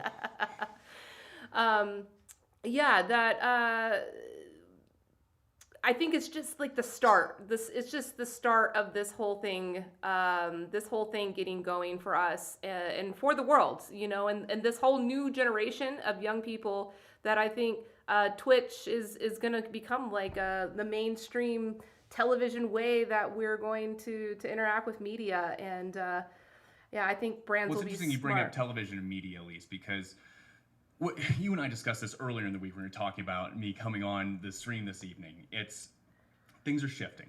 We're finding that people want genuineness. They want engagement, and they want to know that they're not having the wool pulled over their eyes, right? I think I mentioned the example earlier of just having these influencers, these Instagrammers, people who, yes, for a single purchase can boost your sales because they have a considerable following, but where's the follow-up? Where's the loyalty to your product? How do we get somebody who's not just buying it because Kim Kardashian told you to buy it on Instagram, but genuinely because they love floral teas from Hawaii, which, Bob, by the way, if you're still listening to this is absolutely incredible, my friend. I'm going to be ordering more of this.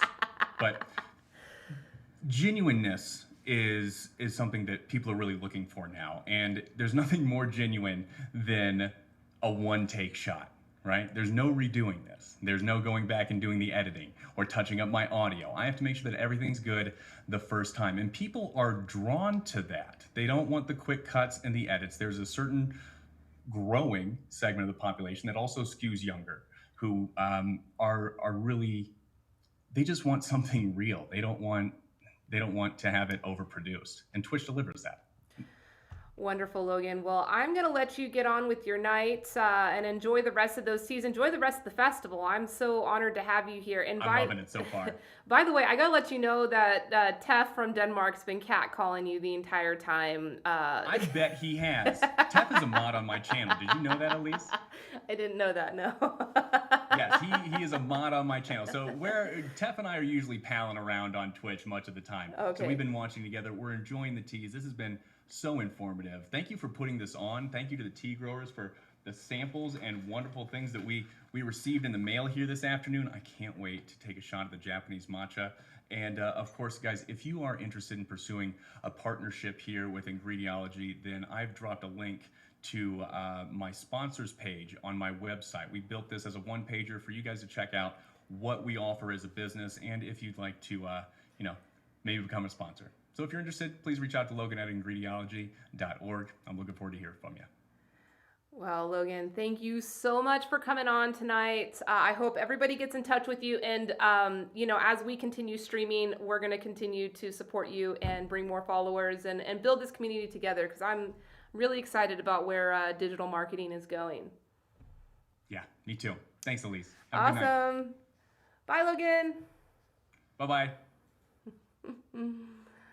Awesome. See, now you understand what I was talking about with Starstruck. I honestly have never seen Logan outside of Twitch, so this was pretty magical to get a chat with him like that.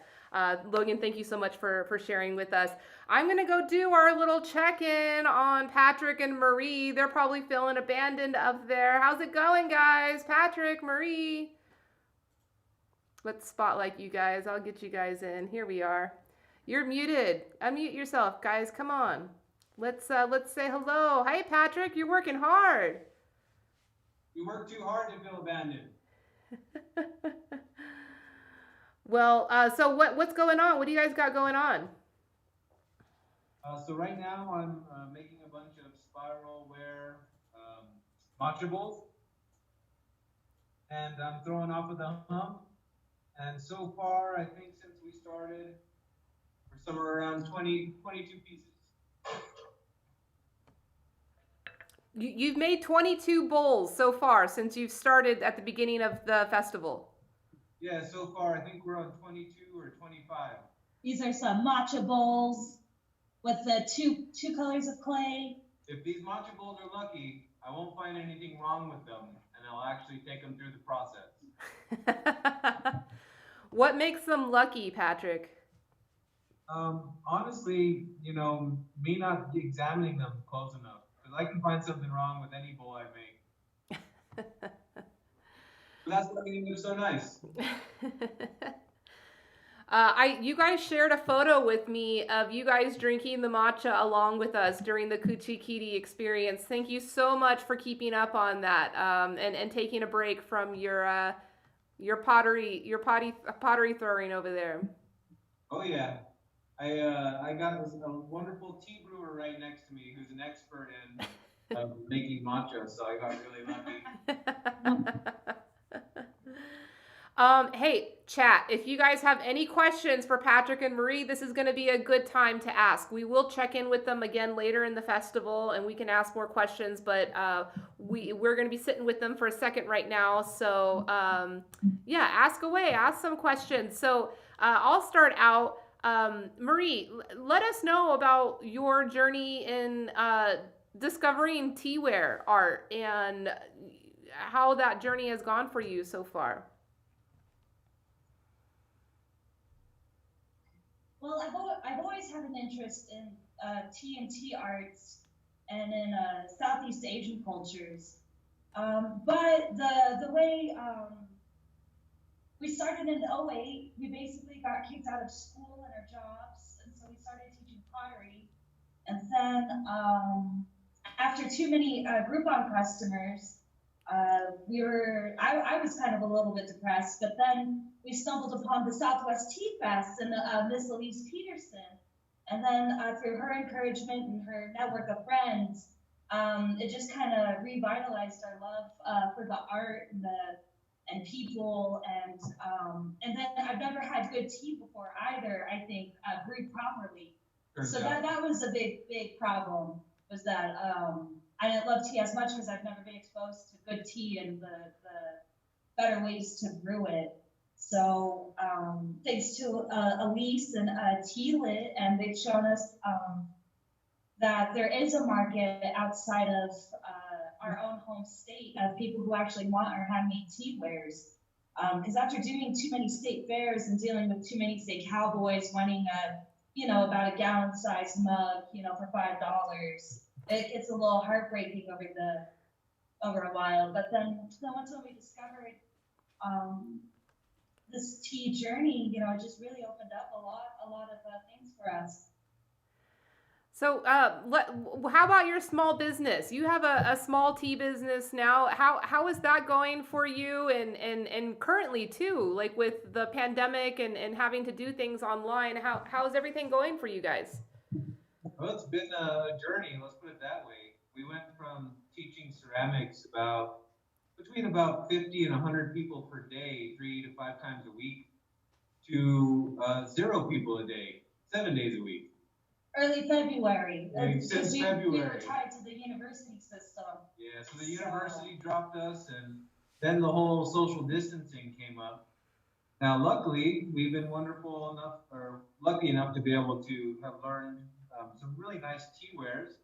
Marie's also expanded her sales onto an online platform called Etsy. Which it took a worldwide pandemic to basically force me to start going online sales. Exactly. Which honestly, like, we should have been there the whole time, but maybe we weren't ready yet, or the world wasn't ready for us. It's amazing how the timing of things happen. So the pandemic time's been a really nice, I like to think of it as a cocoon period or a chrysalis period, just like back in 2008 when we had to rethink things and be more relevant for the times. So it's been kind of nice in a way, not having to teach like thousands of people over this past summer. Right. And then learning how to go online. I still have a lot to learn, a lot. Like apparently Twitch is where it's at. Like I have to get on there. I don't know. I was telling you guys about Twitch when I visited you a couple of months ago. I think you guys would do great on Twitch. Well, it's been pretty hard, adjusting to what they call the big pivot. But we've done a pretty dang good job. Luckily, we're running a nonprofit now. That is, all of our education classes are through our nonprofit. And we do a lot of local small businesses, both in New Mexico and out of state, where we produce tea wares for small mom and pop restaurants, tea shops, things like that. And it's been really incredible getting to meet a bunch of people who are in the tea industry and really just need local handmade ware. Our inspiration, the reason why we have been doing this for so long, and what we want to contribute. Jobs, we want to make jobs. Yeah. And we believe that, that through teaching the, over 50,000 individuals, just first timers, that's not including people who came back or memberships. We've really honed our skill in being able to transmit knowledge and get them to produce wealth pretty quickly. But I don't know if you guys have seen. Oh, kawaii, kawaii.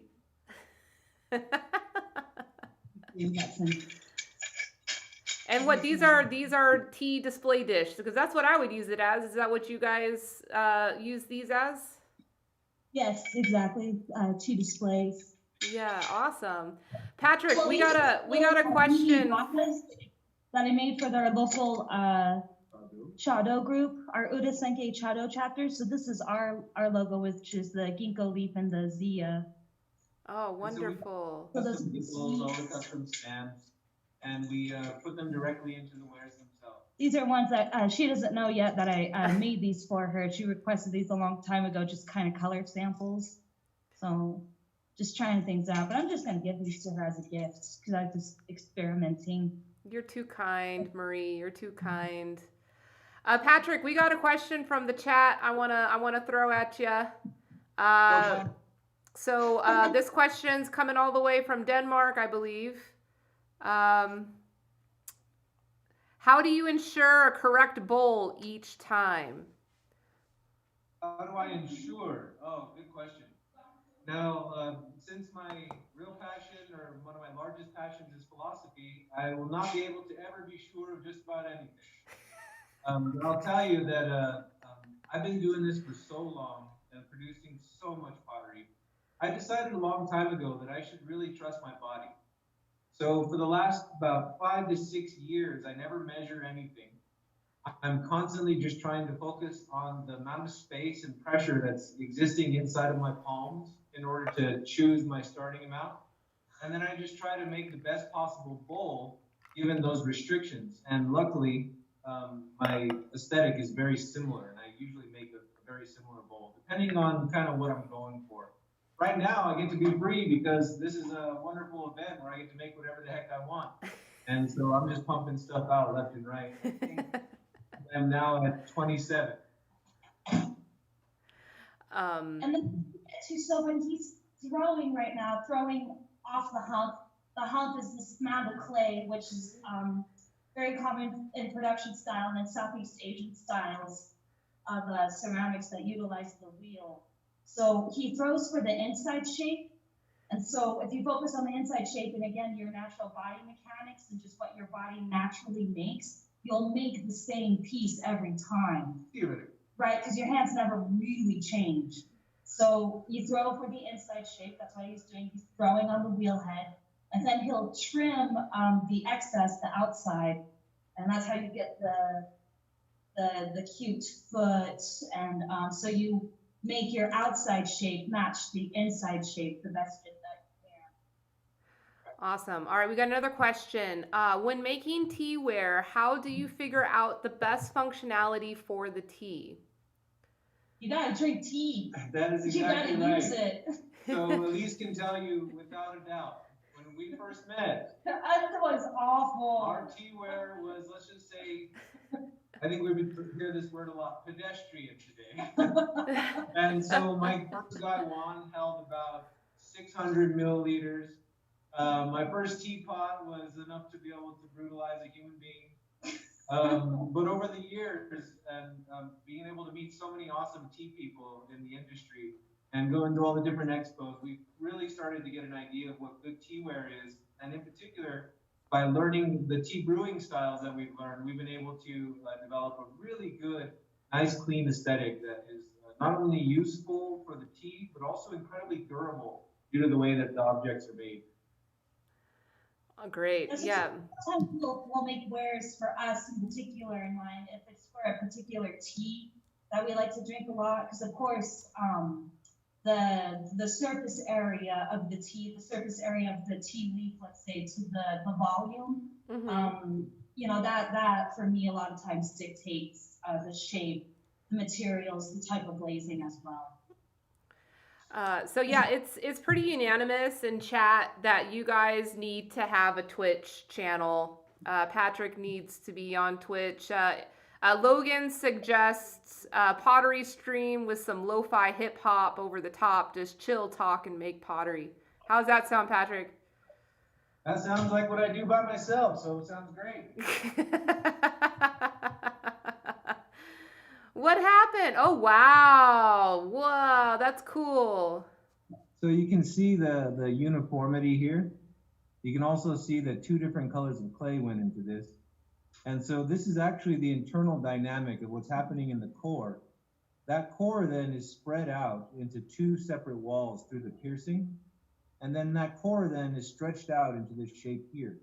So as I cut through the walls, I'll see many, many different layers of clay that make this very beautiful spiral style possible.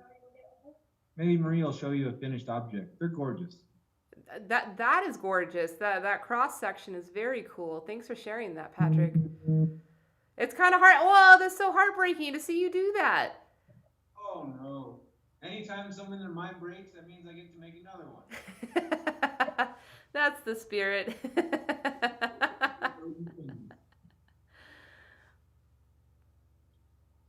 Wonderful. Tommy has a good question. He says you seem to favor a very deep Chawan shape. Do you experiment with different arc lengths for whisking?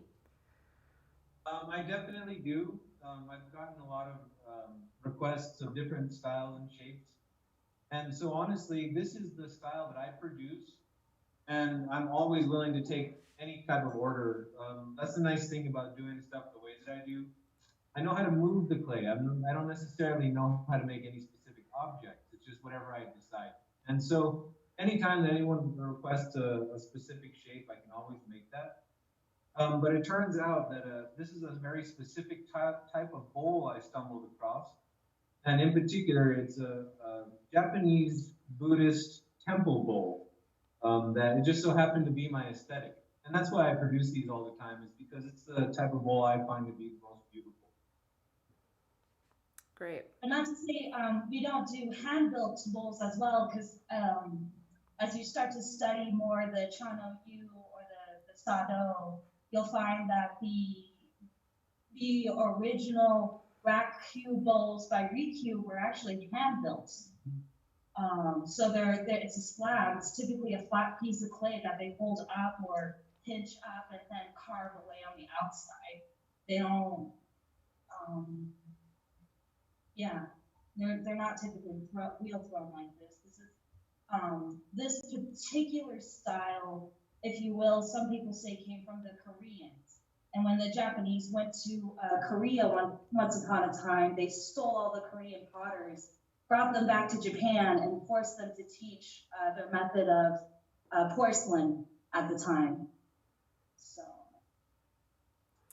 incredible. Well, hey guys, I'm as well. The Korean food bowls were one of the original tea bowls of more of the common people. We're gonna move on to the next presentation because we have the Nanjan family is here ready, but we're gonna come back, guys, to see your progress. And then also, Marie, we're gonna do the drawing, right? Yes, right? Okay, so next time I tune in with you guys, we're gonna draw. One of you lucky ticket holders is going to win one of these beautiful matcha bowls. Awesome. Yeah, stay tuned. We're going to do the drawing soon. If you're not here for the drawing and you win, don't worry. We'll get it to you. We'll get it to you. Don't worry. But you don't want to miss it. We have much more to come. 2 more presentations to come. All right, guys. Thanks for the update. We'll see you soon. Bye. All right, let's get Suresh and family here. Suresh, Nanjan family, are you guys ready?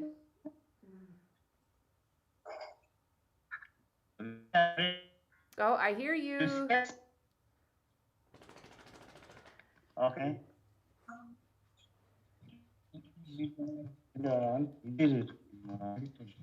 Yeah, Suresh, can you guys turn your video on? Yes. We can hear you, but I can't see you. One sec, let me stop. Yeah, we're gonna wait for them to get their video on. While that's going on, we're gonna link again to Patrick and Marie's Etsy shop in the chat, so you guys can check out the products that they have available for sale. They have a lot of beautiful tea wares, not just the chawans, the matcha bowls, but also gaiwans and cups and tea display dishes. They even have Bitcoin bowls. Bitcoin, you want to say hi to everybody?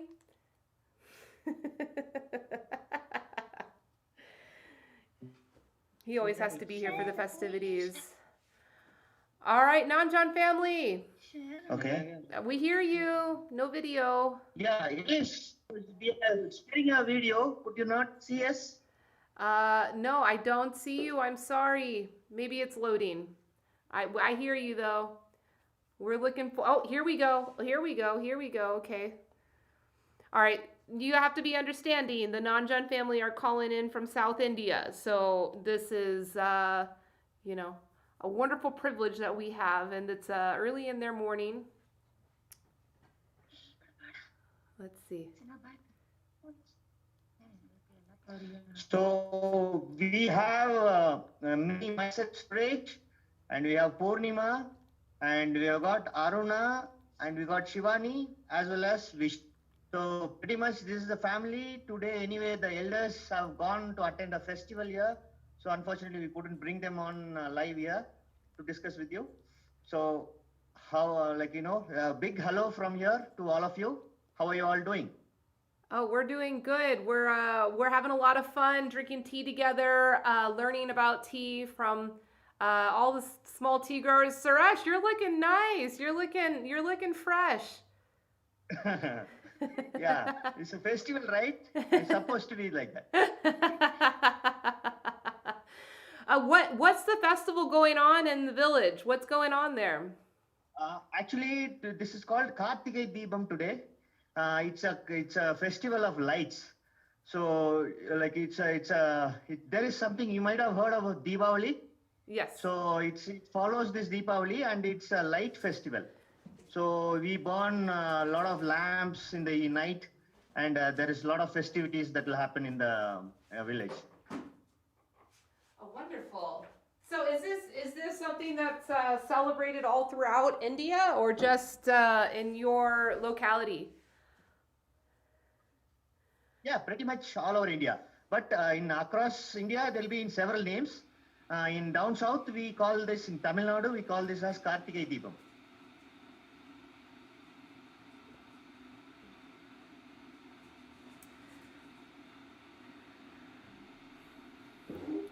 Alice? Yes. Yeah. So what's that behind you? Where are you at? Okay. So just to give, this is our Teeneer Gardens. Actually, the plant we are building, just to show you a little bit sample how high the trees have grown. I'm just going to zoom in and show you how the. Let me just switch on to the front camera.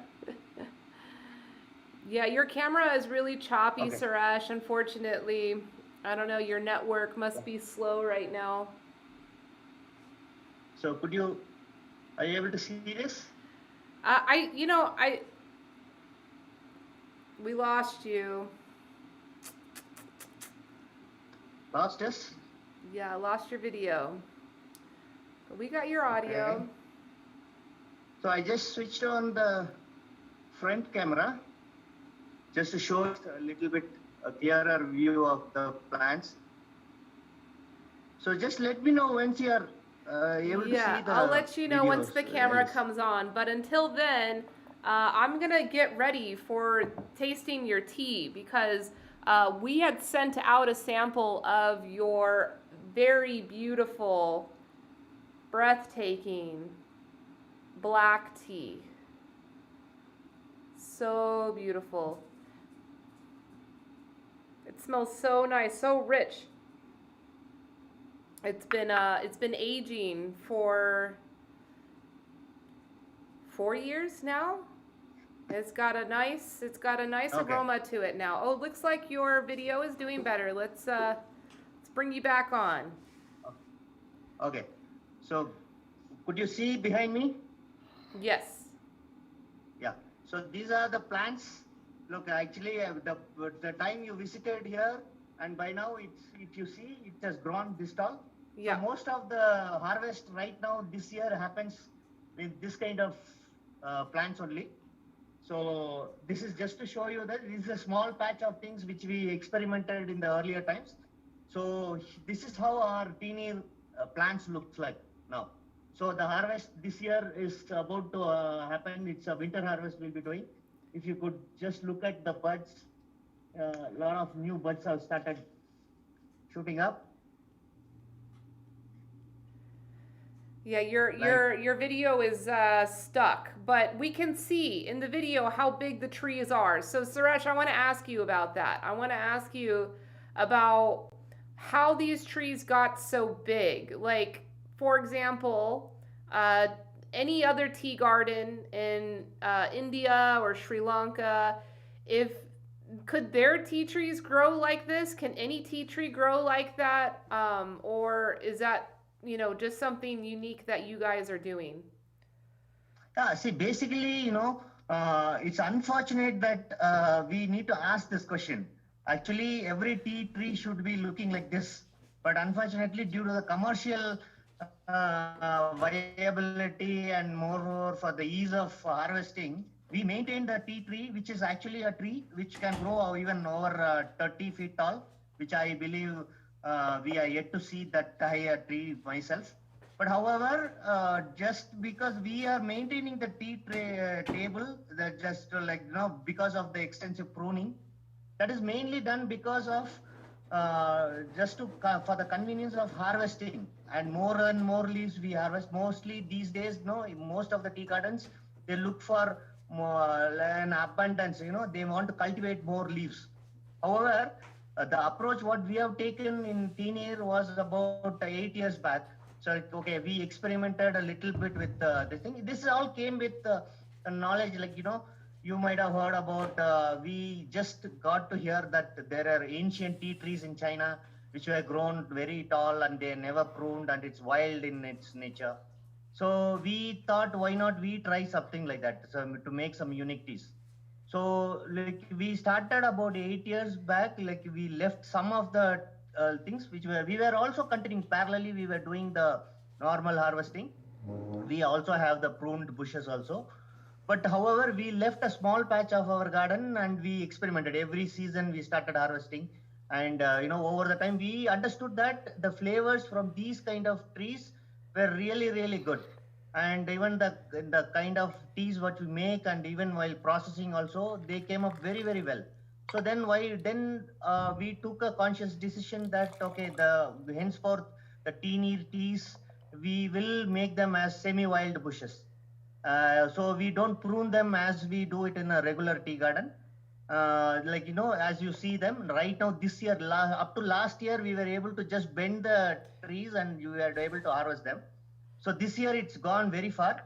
We had to actually put a ladder during the spring harvest. We had to put a ladder and that's how we could do. And over the years, we will see, we are yet to come up with a what will work, what will not work. That's we are just exploring as the plants are growing as well. So this year we managed to do that with putting some ladders. So over the time we may be putting some, a kind of a scaffolding kind of a thing. What works, we don't know yet what will happen in the next year. So we are just, as the trees are growing, we are also experimenting with the harvesting techniques and such. Wonderful. So that's just about how why the plants look like this. This is intentionally we have made, and practically, literally every tree plant, anywhere in the world can grow like this. If you just leave it unpruned. Even a cutting, even a clone will continuously grow? Yes. Okay. So we also, because what you see behind me, they are seeds. They are actually, almost as far as I could remember, these particular plants should be more than about 70 years old. Grown from seeds. But it was not like this for the year. Only before 8 years, even our family, they harvested it with maintaining it. They were pruned bushes. However, after we took this decision, this particular plot, what you see behind me, we left it unpruned and we allowed it to grow like this. And it's almost about some 15 feet tall, I believe, if I'm not wrong. So it should be something 15 or 16 feet tall, something. So these are mostly very ancient. These were done from seeds, but clones also will grow. We also have left some of the thing in other gardens, because mostly Teenir gardens, it's not just in one plot or anything. We have it spread across a lot of small patches of fields, 1 acre, 2 acre, like that. If you look at the landscape out here, there are so many mountains. We have our fields in many things. It's just spread out across the Nilgiri mountains. So behind me, there are a range of some 2 or 3 hills, and our gardens are spread across certain things. Well, thank you for the interactive tour there. We're definitely making the best of this with our limited technology capabilities, but I'm gonna brew some of your tea now, so that way I can taste it and we can talk about it together with all the folks that also received the tea. Are you gonna be brewing tea with us, Suresh? Is that gonna be possible? Yeah. Great. So actually, we in our package, we do our black tea packaging like this. So this is how we package, and in the retail sales we do it. Teenies are like this. So you see Actually we do make about 5 types of teas. One is the Shining Arrow, you see the green tea, and we have our yellow, which is very exclusive, which is particularly my personal favorite as well. That is a And good one. you have oolongs, and these are the things which we have this we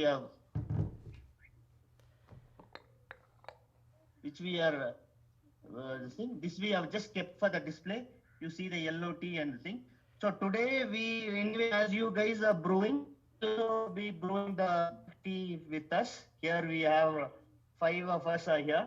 Wonderful. We will also be drinking the tea with you, and any questions I'll be happy to answer to you. Yeah. Okay. So we did get a question from George.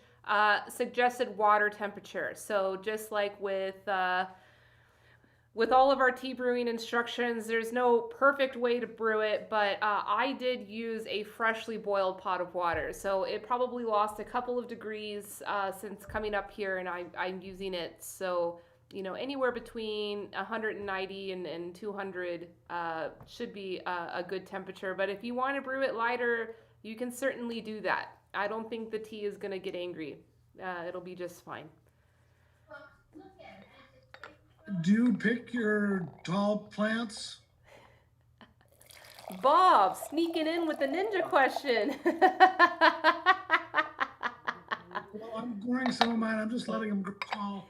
I've seen some plants that they're 40 feet tall after 30 years.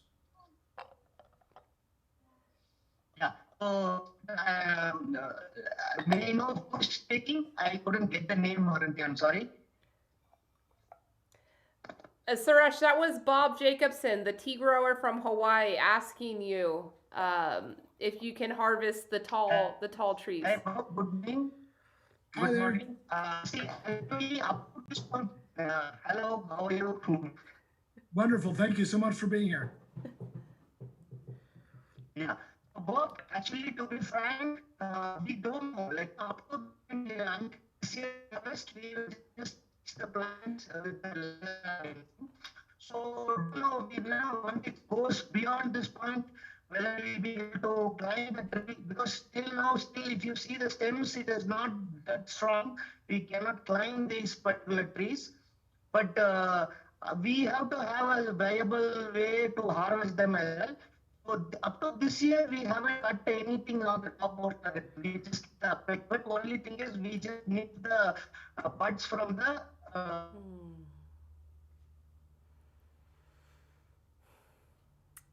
I think we lost Suresh there. Oh, Patrick and Marie are back. All right, we lost him. We'll wait for him to come back in. And Bob, thanks for asking that question. But yeah, they do harvest those, and that's what he was talking about, that the trees are getting to a point of height where they may need to have some scaffolding system. But there's certainly shoots that do grow out at the tops of those trees. Yeah. Thanks. Yeah. Oh, Suresh is back. He's back. Yeah, Suresh, you're looking really sharp. Maybe it's just a clean shave. Maybe that's the difference. Okay. So mostly you would have seen me with a little bit of stubble. Yeah. Now I am clean shaved. Excellent. This tea is so good. I've got to go in for the second infusion right now. I know I'm already been drinking a bunch of tea, but I'm gonna go in more. We have gotten some tasting notes on this tea from the audience. I'd like to share our friends at Friday Afternoon Tea. They say they're drinking it in their tea house there in Seattle. It's lovely. Strong nose of fig and other dark fruits when dry. Really bright flavor with lots of depth and layers. Lovely large leaf. Yep, this tea is special. I also get a little bit of a licorice note to it, which is positive, positive licorice note. Oh, Suresh, let's see your brewing. Let's see if you brew it as barbarically as Bob does. See, actually, I am brewing a freshly done batch. Actually, you guys are drinking a aged thing. Yeah. So they might have a little bit of difference. But however, tea notes and everything. I don't know how it developed because what Ellis had mentioned. It might have matured a bit more than what I have here. I have a fresh batch out there with me right now. So basically, what you're saying is that we're drinking the dank stuff. We're drinking the good stuff. It's good. The age, it's incredible what age can do to tea. It makes it almost feel like wisdom. It's pretty magical. Yeah. So we're in luck to be drinking this tea. Yeah. So tasting notes, generally, most of the gardens, as you might have seen here, we have been following the natural farming technique, which is, we adopt some techniques of the biodynamic natural farming thing, though not the entire biodynamic methodologies. Whatever is feasible for the tea, we do that. So there is a lot of other native bushes in the garden. So there are so many things, the native to this one is, there is a wild lemongrass, and there are so many things like, a lot of wild berries. So many things grow in the garden. So you might get a cool taste, which is typical of this thing. I don't know whether you might get in the particular batch because of the aging aspect. Mm-hmm. Otherwise, if it's a fresh batch, you get a little bit of that cooling effect. That's mainly because of the wild lemongrass, what you find here. Oh, in no. my tea, actually, I'll be getting a little bit of that mint kind of this thing. That is, if you guys can get that note, that's because of the lemongrass. Lemongrass. So that is a very typical thing about Nilgiri. I'm definitely getting that cooling, like mentholy texture, sensation. Yes. But it's delayed. It's not on the front of the palate. It's after I've been sitting with it. But it's pleasant. This tea is just pleasant. Your tea is always pleasant. I'm always happy when I'm thinking of Pororai and thinking of all the hard work that you guys do. Yes. So I'm just expecting Prabhu to come anytime. Prabhu's coming. He is stuck. So he is a tea master, all the credit should really go to him, making these things, He is India's, I like to think of him as India's first tea master. I really do. I really do. No, but the tea is wonderful. We did get a question from Tommy. I am going to ask it now, Suresh, if you allow me. Tommy says, many growers operate either from seed or rooted cuttings. Any work on establishing cuttings grafted to rootstock, or is there no real reason to attempt this? Currently in our garden, actually, you see that, we already have these things planted by our ancestors, previous generation, my dad has planted this thing. So right now, we don't really have a need to do that thing. So we are just processing it from the existing gardens. So we are not developing any new gardens because most of the things are all aged plants, and all of the gardens have been already grown. Only thing is what we have done is different from the other normal gardening farms is we have left it with it's you can say that this is semi-wild. So right now we don't have a need to establish new gardens. We are not attempting it. We are just maintaining the old gardens. That's the way.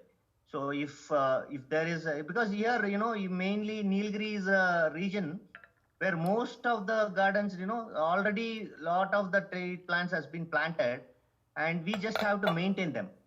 So most of them will be about 20-25 years old. That's how when tea really got up because of the efforts of the tea board here in India. So right now I don't see much of new tea gardens coming up. No new plantings has been happening in this region. So if there is any potential for any new region or anything there, we could definitely look at it, because we actually, if you see the plants, there are a lot of seeds that is happening. If you see there are if the flowers are there, so many seeds. I think if it's visible, you see this particular plant itself has got so many seeds coming up. What are you going to do with all those seeds, Suresh? Seeds, actually, right now we don't have any need for making new things. Right now we don't focus on making new saplings or anything. So really no idea about. We actually don't do anything right now, to be frank.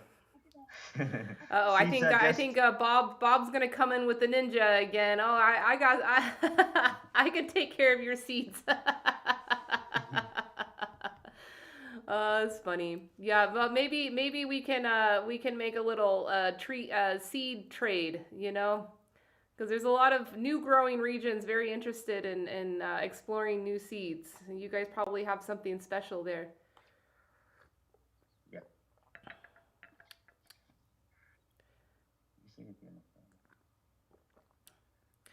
So yeah, the sweetness in this tea is it reminds me of the sweetness of like dragon eye or longan or you know, this Thanksgiving I made the relish. Instead of using cranberry, I used a dried fruit called hawthorn fruit. It's a Chinese berry, and it has like it's sweet and maybe a little bit tangy, but you hardly sense the tanginess. It's more this like mature sweetness to it. And that's what I feel in this tea, you know, and I think that's the age. It's like a cooked sugar sweetness. Sure.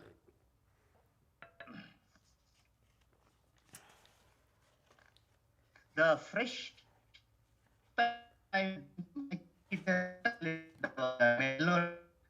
comes because of the processing what you do. So just to give you a little bit of overview on what exactly we do in our manufacturing process. So if you guys might understand, tea undergoes two things, like, you know, the major deciding factor about quality is withering. So there are two aspects to it. One is the physical withering and another thing is the chemical withering.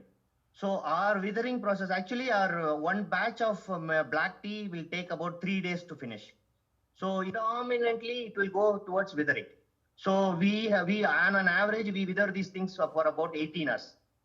So what happens in this 18 hours is that, you know, unless, you know, mostly the commercial scale production, they cannot afford to this 18 hours this thing, because the physical as well as the chemical withering that will happen to the leaves, where it's when the leaves will start emitting that, you know, the doneness, you know, the aroma starts emanating. Once the physical and the chemical withering is about to finish, that is where, you know, you are basically the catechin will break into the theoflavin and the theobromine, all the chemical stuff, right? So that has to happen on a gradual process. So in our batch, we don't compromise on the withering stage. It will be minimum 18 hours. And in some stages where we are doing winter teas, that might go a little bit higher also. Otherwise, generally in the spring harvest, mostly bit, and also about 60 to 60% here in the Nilgiri throughout the year. And 8 minutes. So that is the wellness we come. So generally, if you compare it with the commercial production, they do much withering. For them, how much ever faster the batches move from the factory.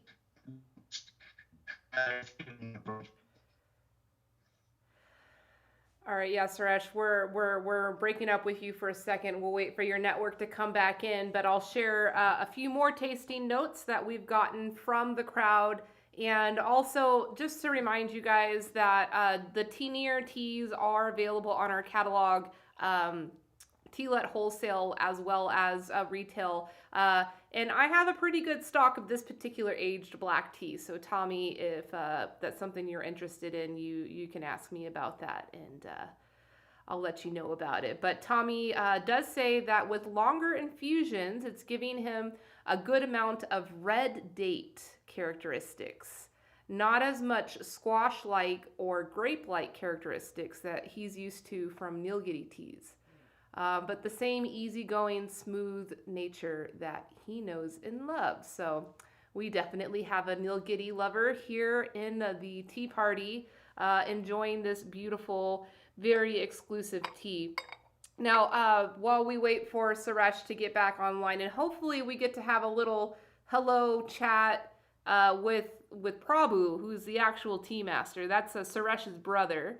And if you want to learn more about the family, the Nanjan family are part of our TLET virtual tea education for tea educators, which is still available to participate in on our website, Tea and Its People. And this weekend, all products are 25% off. So you can go back and take those classes. And I do 2 different 45 deep dives into the story of Tea Near Tea and tailored for tea professionals. So I highly recommend that you go check that out and try their tea more. But are we back now, Suresh? Yeah. Are you not seeing me, Ellis? I'm always like online only. Yeah, no, your camera is frozen. We do see your wonderful face though. Yeah. Your camera is frozen. But yeah, you can get in touch with us about getting access to the Tea Near Teas, and you know, they're valuable. Everything we're talking about today is valuable. And some people may say, how is a tea from Nilgiri so valuable? Because when people usually think of teas from this region, they think very low price, they think CTC, and the Tea Near Teas are far from that. Look at this full leaf here. That's beautiful. You can only get something like this if it's handmade. You can't get this from the factory, from the big machines.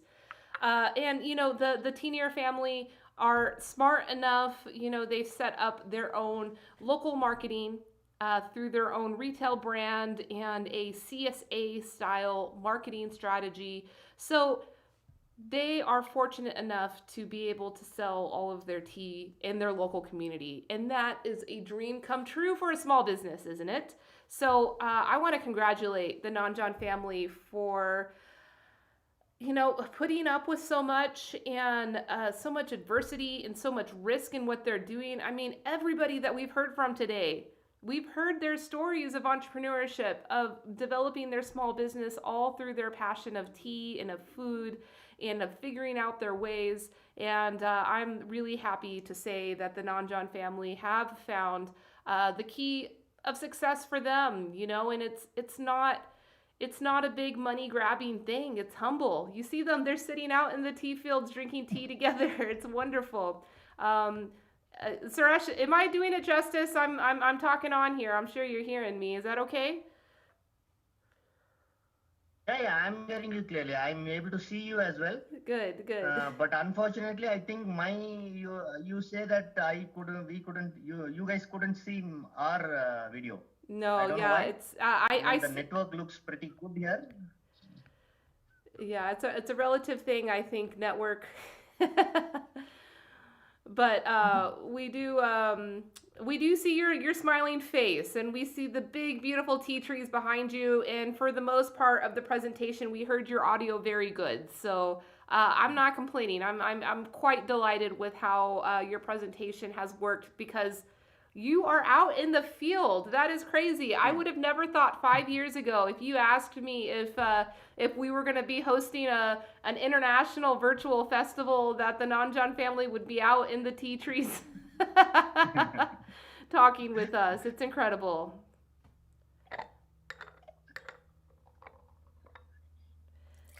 Is Prabhu there now? Prabhu, yeah. We want to say hi to Prabhu before we sign out. So he will be here any moment. Okay. So he has just. So, like, you know, how many brews have you guys have done already? Ellis, is it I'm on my 4th one. I don't know. Yeah. Chat, let us know how many steeps you're in and how the journey of this tea is doing. Suresh, for a lot of our viewers, it's nearly midnight. It's getting pretty late in the night, and we're sitting here drinking lots of tea. But it's a Saturday night, so we can party hard. Okay. Yeah, no, the tea Yeah. is very, very nice.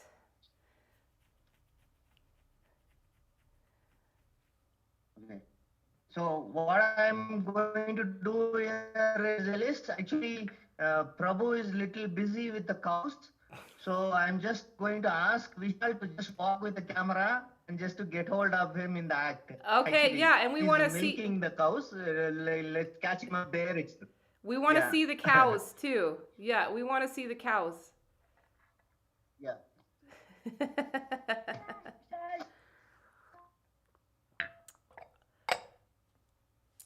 Yeah, Joni, I am so sorry that your tea did not make it to you in time, but I know that you will be very happy once they do make it to you.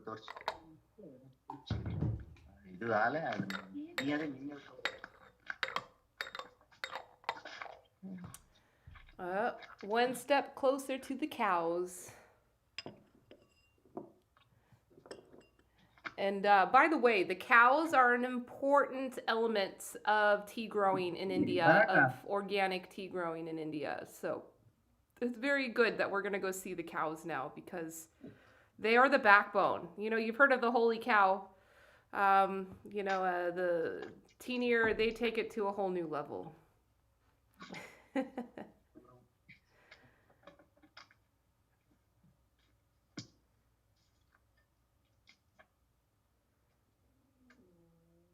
Hi,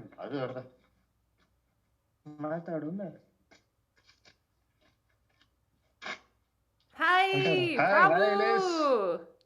Good How to are see you? you. Oh, so good. We're so good. I'm drinking your tea, so I'm feeling really good. Yeah, wonderful, wonderful. So how's the things going on? Oh, it's so good to see your smile, Prabhu. Yeah, it's a lovely sight to see you. And It has Bitcoin been quite too. a long time. Yeah, it's been a Yeah, long time. Hey, Bitcoin. By the way, audience, if you don't know, this is Bitcoin. He's I'll introduce him later.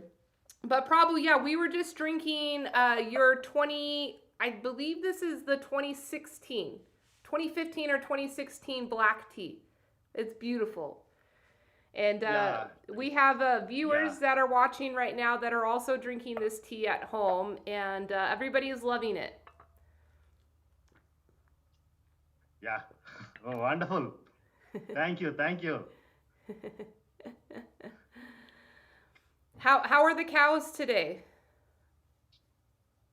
Yeah, they are wonderful. See, we have a small boy over here. He's just waiting to get his milk.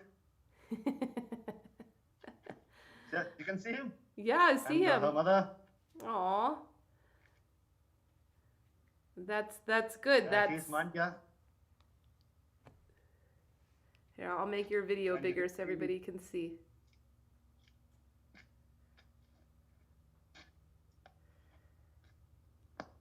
So I remember last time I visited you, Prabhu, you had no cows, 0 cows. How many cows do you have now? Yeah. Now we have 3 cows and 3 calves.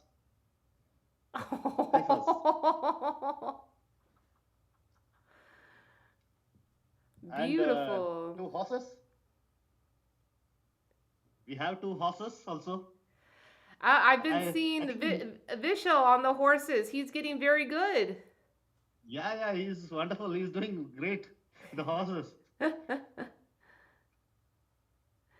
Prabhu, very quickly, can you let the viewers know why the cows are important? Like, what do you do with the cows in the tea? The cows, if you see, naturally we want some a little bit of manures and other things for general plucking, and also we are doing small batches of vegetable farming also. So for that we require compost. So the main purpose of this, the cows are like they are they just move inside the tea gardens, and also they bring lot of impact. The cows, if you see, you have a lot of impact on the cosmic to bring in the cosmic energy into the field. The cows are very, very essential in what is believed in Vedic or in natural farming. The cows are very essential. It is like what we say is, how we say is, the cow, the man, and the farm. So these three are quite inseparable. You can't separate these three things. That is incredible. I'm just noting that down in the chat. The cow, the man, and the farm. You cannot separate them. I love that. Oh, Prabhu, thank you so much for sharing that with us. This is a very special experience in your cow barn in Potorai.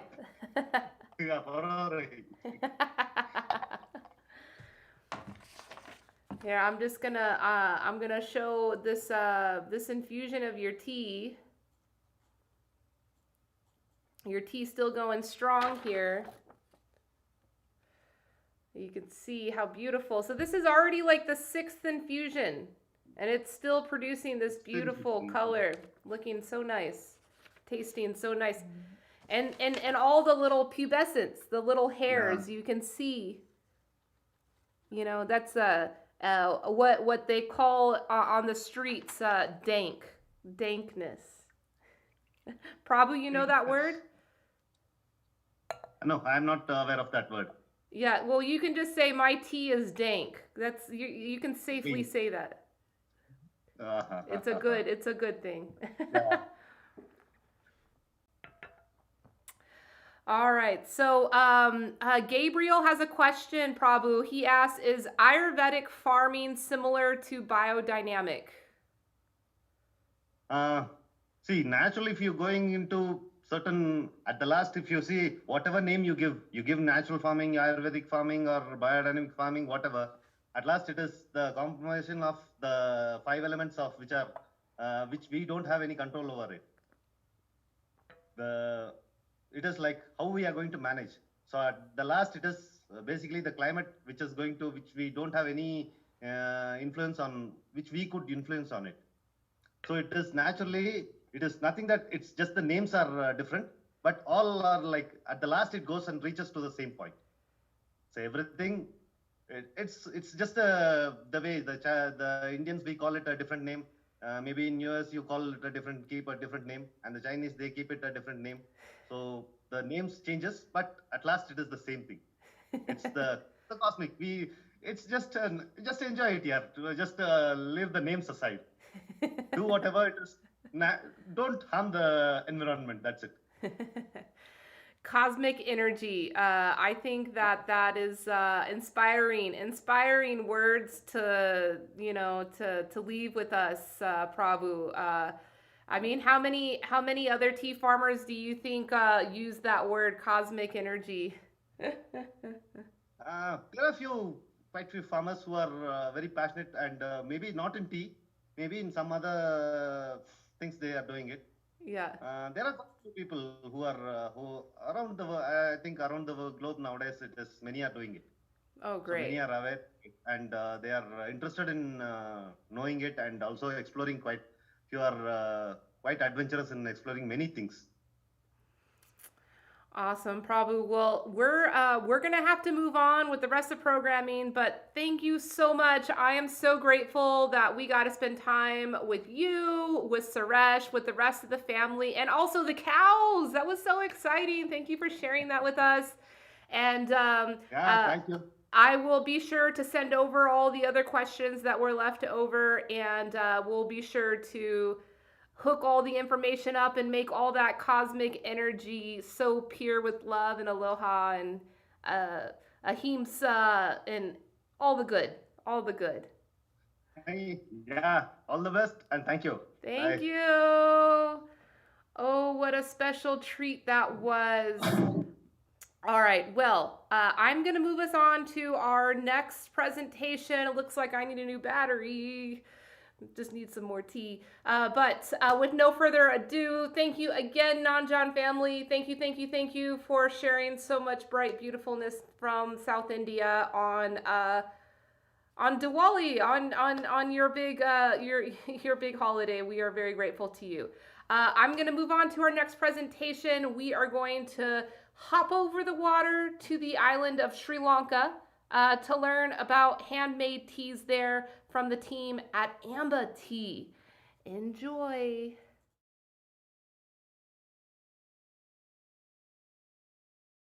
Welcome to Amba Estate. My name is Nethanjana, the production manager of Amba Estate. And Amba Estate is a micro-scale specialized handmade tea factory. And we are making a range of specialized handmade tea in Sri Lanka. We are situated in Uva region above the Ravanella waterfall, the famous Ravanella waterfall, which is near Alla tourism city. And behind us, we have a famous tea valley called Lipton Seat. So when we are talking about Amba tea and everything starts from the leaf quality, from the tea leaf. So we will go to the tea field first and see how we pick tea leaf.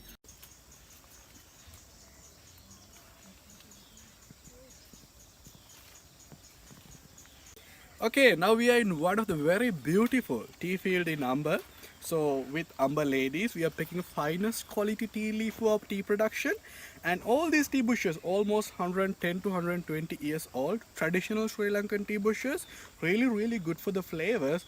So we pick the finest quality. So I grab one of the ladies' tea bag here. So we will see what is the quality they pick. Look, so this is one leaf and one bud.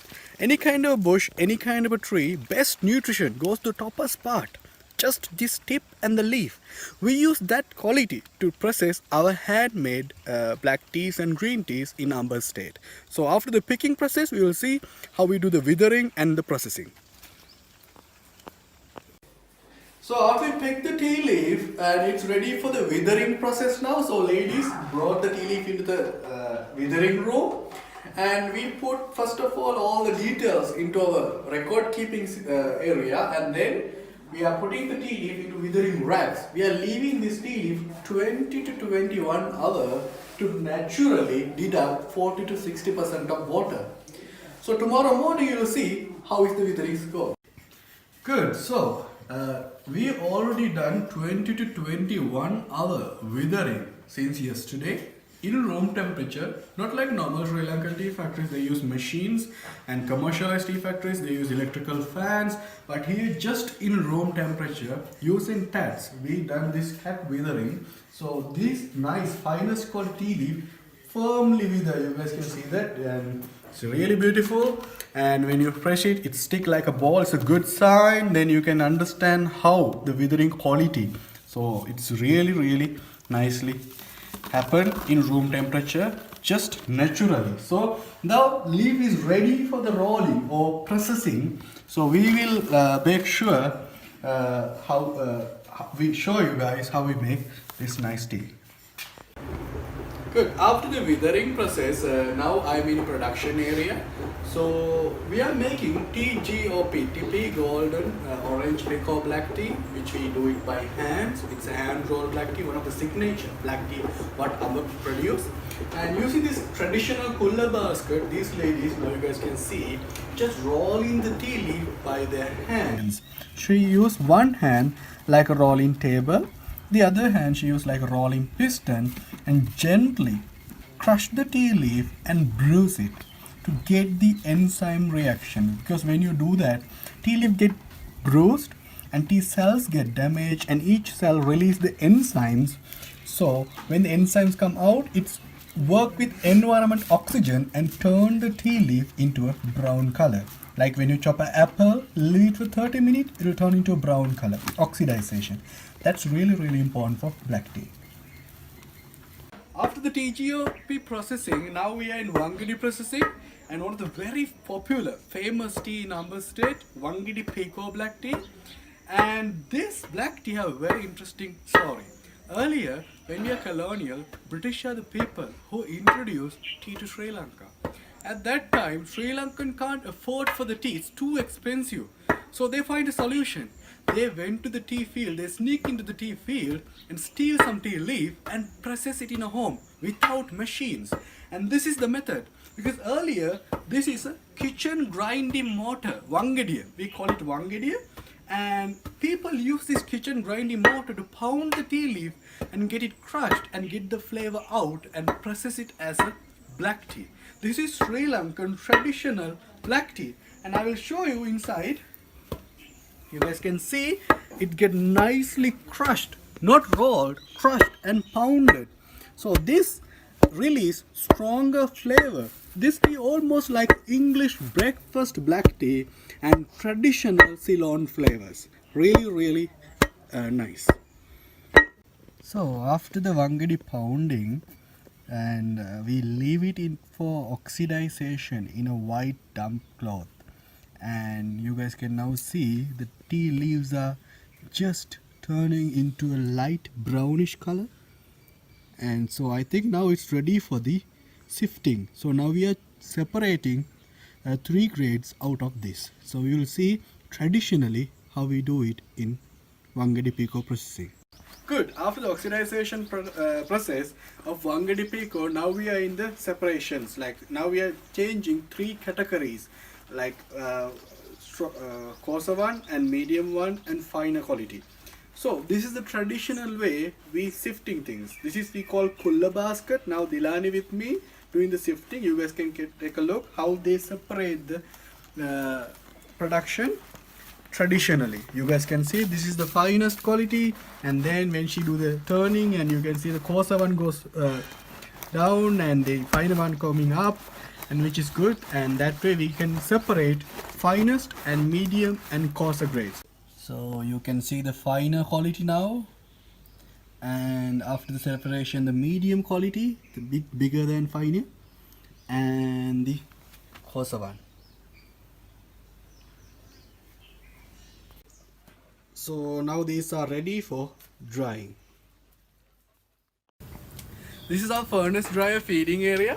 So we are collecting the firewood from our fields, and then we feed the firewood into the dryer feeding area to burn it and get the heat absorbed into the dryer.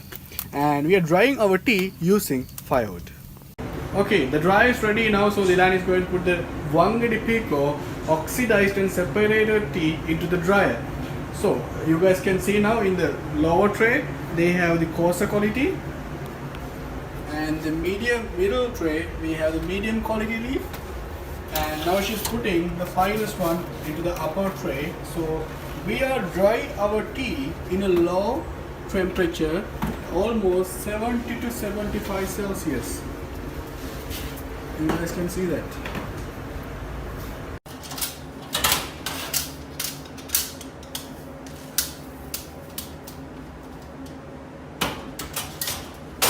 Good. So after the drying process, now one of our workers, so Darshana, checking the moisture of tea. So he's getting clear records about dried tea moisture, which is very important, because after we dry our tea, before the packing, we control the final made tea moisture percentage in between 3 to 5%. So it can't go over 5%. It should be below 5%, because otherwise you get moldy. But if it is lower than 3%, we believe it's too dry, it's like too burnt, so we are controlling it in between 3 to 5%. So we have the moisture meter here. I will show you how we work with moisture meter. So this light bulb, we just point for the tea sample, we put 10 gram of tea into this scale, and this light bulb absorb all the tea moisture out of the sample, and to tea lose the weight, and the meter goes down, and then we can count how much moisture percentage in this tea. So using this moisture meter, we check the tea final made tea moisture, and then it's ready for the packing.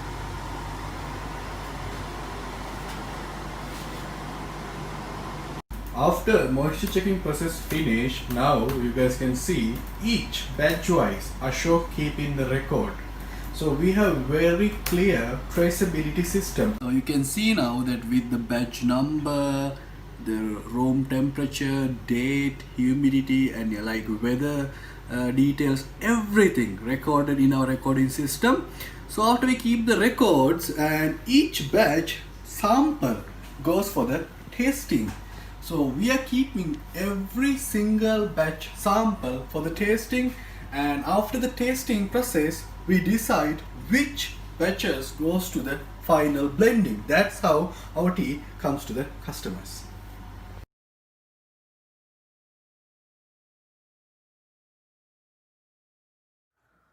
And we're back. Thank you for that great introduction to Amba Tea Estate. And we have live with us a friend who is going to explain more. So you are on. We got you on camera. You're here with us. Oh, good. So please introduce yourself. Good morning from Sri Lanka. I know it's Can you hear me, guys? Yes.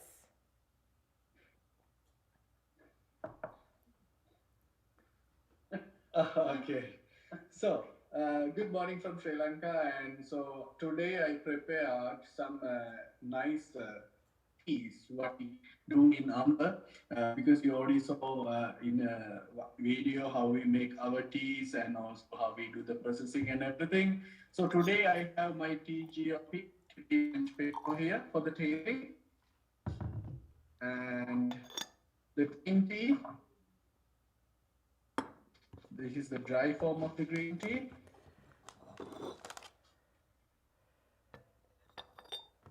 And here we have the Wangadi Pico, what you saw just right now, how we do it. And we have a very nice spice chai. So today I prepare all this tea for the tasting, and like I explained, so all these teas are handmade and they are very delicate flavors and really nice flavors. So because of that, we are using around 90 to 98 degree water for the teas, and especially as you can see, it's brewed. So normally I choose 3 to 5 minute brewing time for my tea, and you guys can see my timer. And so I just got some brewed tea here, so you guys can see, and some green tea, and you can see the.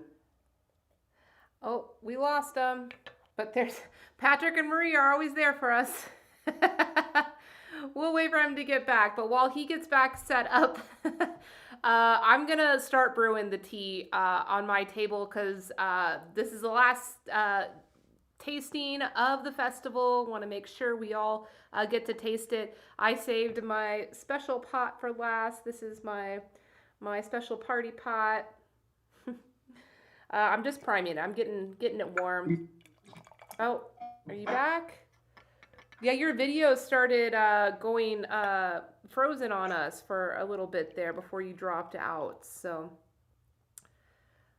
when you get back online, your video is not on now. So yeah, you get your video on, I'll get you back on. But don't worry, we're brewing our tea now, so we have time.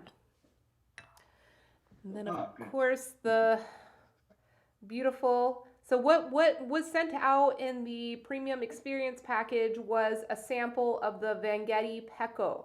So that was that broken up leaf that they introduced in the video of pounding it in the pestle and mortar in the Vangeti. So I am going to place my tea again, just eyeballing everything. I'm a big eyeball brewer, intuitive, just like Patrick's pottery. I like to do things intuitively. Yeah, Ting, it is really cool to watch. I'm using freshly boiled water. This is hot water, very steamy hot water. Yes, that's good. And normally I also prefer my tea 90 to 98 degree water. So I rather like boiling water is perfect, but 90 to 98 degree water, because delicate flavors, you get more kind of like oxygen in your water when you brew it 90 to 98 degree. So you get better, very much better flavor in that temperature. Try to turn your camera sideways. I don't know if you're on a phone or something, but yeah, you're sideways. Oh. Yeah. Is it correct? Yeah, now you're good. So I'll be able to get you. Okay. I'll get you on. Let's get you on. Yes, I have it. Here we are. And so this is the fresh batch that you guys just made? Yes, just what we done yesterday. Only you guys. Yes. Wow. Cool. Fresh. Yeah, it's really nice smell also I can get here, like very dark honey, malty, earthy, and kind of a very fresh Ceylon flavors. So I'm pretty now.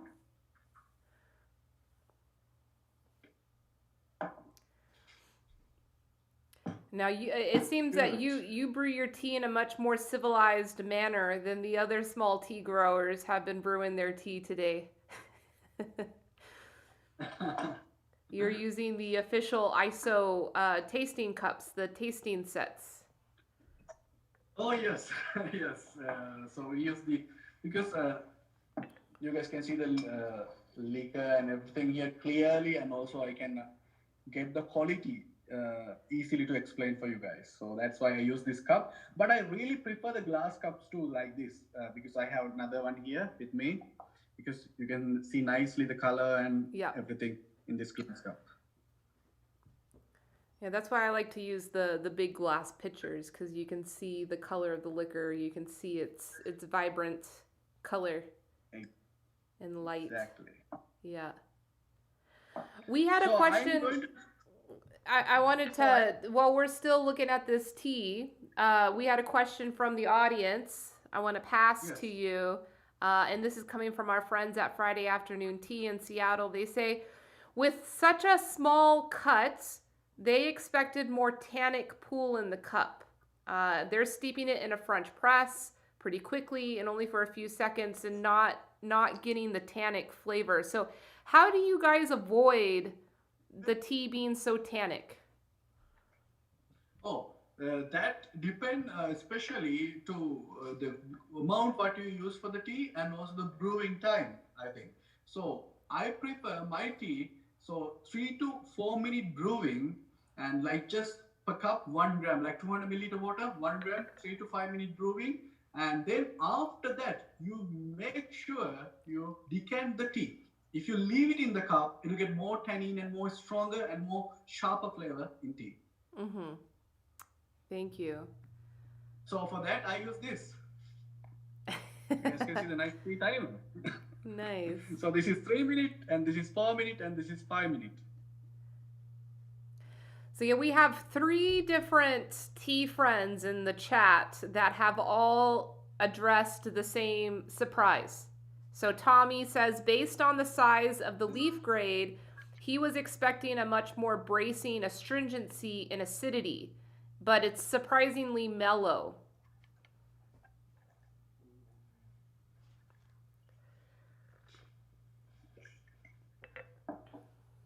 Okay. And then George is asking about the tea leaf, if it's powdered versus whole leaf. Well, George, you saw in the video that they were pounding the leaf. They were, you know, in the processing before the oxidation, they were pounding the fresh leaf. So that's breaking it up. So it's not really powdered. It's just kind of chopped up. It's for even processing. Yes. Mm-hmm. Oh yes, I need to add some little thing into that point. I think, please, because when we are doing the hand rolling tea and the pounding tea, both are same quality tea leaf what we use. But pounding, like you say, it will chop the leaf and it will expose more, kind of like enzymes out.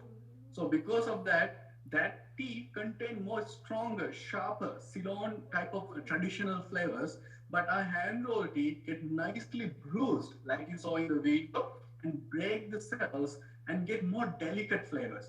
Both tea have different pictures. Both are in same quality tea leaf, same health benefits, same goodness, but different flavor. That's the magic of tea, I think. Yeah, it's very magical. Well, and you think about it, like when you learn about tea, we learn about CTC processing, right? Which is the main, the mainstream tea processing for the commodity market, the CTC, the crushed hair curl. That processing has a similar concept of breaking up the leaf into smaller pieces, but that also tends to produce more tannic astringency and bitterness. So I think that's why everybody is so surprised by this tea, that it is so mellow and pleasant.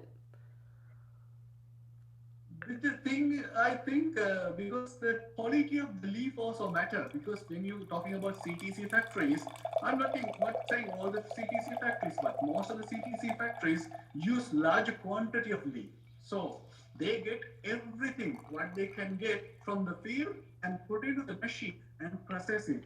So the leaf quality not that much kind of like carefully supervised. But the secret of traceability, so like you see everything from leaf quality till end product, we track the product step by step with the quality and correct supervision and also oxidization and sifting everything. Because that we can get the best flavor, best nutrition top of the leaf and the best flavor top of the leaf, and then we can control the flavor, very mellow, floral, and sweetness, all those ingredients included. Yeah, it's incredible. Very enjoyable. What is your favorite tea that you guys make there at Amba?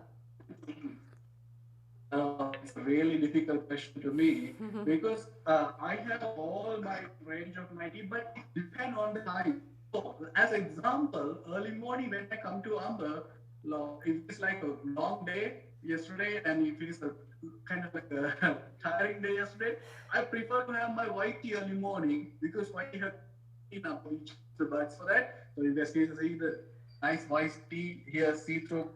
So I prefer early morning.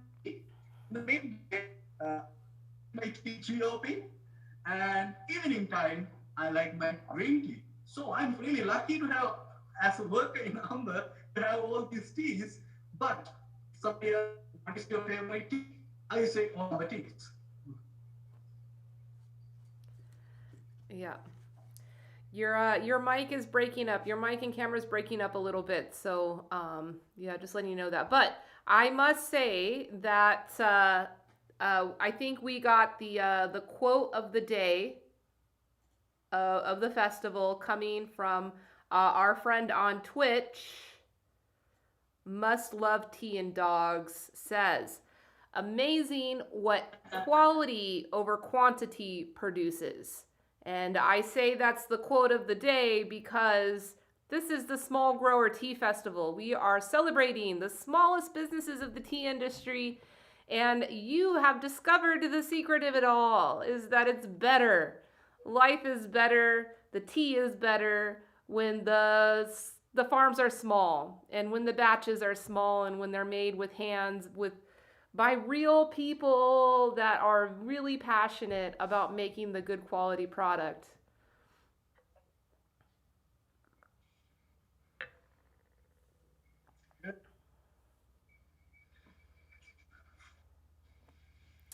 So thank you. Thank you for sharing that insight with us. I think that is quite intuitive. I'm going in for my third steep now on the... We're just drinking the Vanghetti Pecco. We are not fortunate like you to have the whole spread like you've got there of your beautiful teas. You know your tea that does very well in our network is the tea with the flowers blended into it. It's a very popular tea here in America. Yes. That's a very popular, and also that's very kind of a like seasonal tea, because tea bushes flower, because when I talked to you in the video, I already explained we have almost 100 to 110 years old tea bushes. So once a year they start flowers. So we carefully collect those flowers when you are in dry season, and straight away, without any mistakes, quickly we dry it.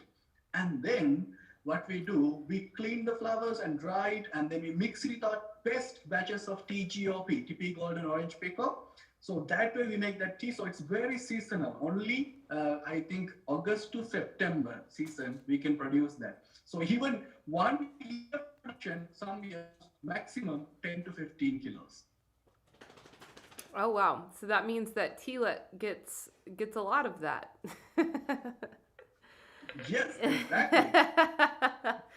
So you heard it directly from the source. If you're looking for the really special stuff, you just got to come to Teelet. We're fully stocked here for any of your sourcing need. And I do want to remind you guys that all of the teas that we have tasted today with the growers are all available on our catalog for wholesale sourcing. That's through teelet.com. So if you don't have a wholesale account and are interested in it, please go to that website, teelet.com, sign up for an account. And we are running a promotional discount this weekend for the holiday sale weekend of free shipping for US orders and discounted shipping for international orders. So get your account and get your first order in to get the free shipping. And these teas are also available for retail at teaanditspeople.com, which is also 25% off. And yes, Gabriel, that is black tea. So he said it's their highest quality of black tea blended with the tea flowers. It's very special. And I recommend you check it out. You know, I'd say that the tea flowers are not as in your face as you would expect. They're beautiful. You see them immediately. They're very beautiful, but the character from the flower is so subtle in the cup. But it's like a honeysuckle, like a very high, subtle note of a honeysuckle flower. It's beautiful. I do want to share Tommy's tasting note. Tommy says, nice dry hardwood dried moss and low dried tangerine peel characteristics. He assumes the heavy level of maceration is responsible for, but the sweet lingering floral and mellow fruity characteristics he's assuming the long wither helped preserve. It is very nice how this exhibits both classic Ceylon character while leaving such a new and different pretty aftertaste. How does that tasting note make you feel? Oh, I think I agree with that. It's very nice. Like, it's true because we do like 20 to 21 hour withering in our room temperature using really nice brace what we have in Amber, and so I think I agree with that. Excellent. I'm just going in for my last infusion here. So you've done 3 infusions already? Yeah, this is my 3rd one. And I saved my nicest teapot for this one. It looks good. Here, let's see. Let's see the liquor. Nice color. Still very beautiful. Oh man, I love that color. And it's so light. You know, for how macerated the tea is, you'd think that there'd be more release of the color. But it's so light and vibrant. Such a beautiful color. We call it see-through crystal clear coppery golden color. Here, I'm gonna note that. What was that again? See-through crystal clear copper golden color. Golden color, okay. Yeah. That's a good one. Yep, I'd call it that too.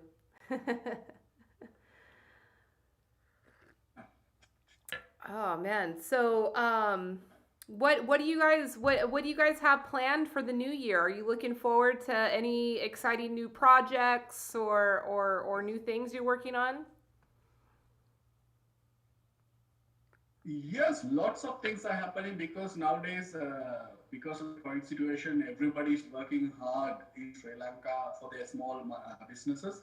So I'm also willing to launch, I think, 2 to 3 varieties of new teas, and we are doing some experiments and using, I think, amber-based tea leaf. We are willing to do oolong tea in future, very near future. In Teelet customers and Teelet also can have oolong. And also some kind of like Sri Lankan traditional. We have a breakfast maker called Pittu Bambua. Using that breakfast maker, we are willing to make some green tea, and we are willing to launch it on New Year. So new type of amber green tea. Those 2 things now we are mainly working on.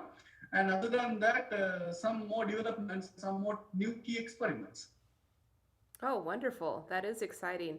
And I heard that you guys are doing, because agritourism is a big part of your business, which I think with COVID has been affected. So what are some of the exciting things that you've been doing to keep engaged with your international guests? Mainly, we are doing, I think, many online tours these days, because earlier, Amber done tea tours and theology sessions and tea, tea lectures for visitors, and we had like 1,000 people are visiting Amber to see and learn how to make our artisanal handmade tea, and learn how we help the community with our tea making, and learn how we combine with local workers, and then just doing something special and target the niche market like Teelet, and then earn good money and work with good people, like share the money with workers, and that kind of stuff. We do some lectures and do some tea tours. But now I think because of the COVID, we all do it in a virtual way. But it's a great fun because with new technology and creating videos and contacting people all over the world in a Zoom calls, that's fun, really. So those are the main things. So we mainly based on social media like WhatsApp and also Zoom and also Facebook and Instagram, and we are doing like new videos and virtual tea tours. Oh, wonderful. So yeah, if you guys want to stay connected with the folks at Amba Tea in Sri Lanka, go ahead and follow them online. You can always stay engaged with us at Teelet. We're constantly sharing their stories and their teas, so we'll definitely keep you engaged with the audience. But thank you so much for coming on today. Is there any parting notes or any message that you want to share with the tea lovers around the world? I think, yes, thank you very much for giving this opportunity for the Teelet, and also we are very happy to anytime do this kind of a virtual tea tours and virtual tea tasting sessions. And thanks again. And also the message is stay safe and drink more tea. It will increase your immunity, which is very good. So drink more tea, stay safe, and I think we'll be safe soon. All right. Thank you so much for coming in, and we'll go ahead and get any unanswered questions to you and get those answers back to the viewers. Thank you so much for coming on. I hope you have a beautiful holiday with your family and your community. Thank you for taking the time this morning to share such a wonderful story and tea tasting with us. Welcome. Thank you. Thank you.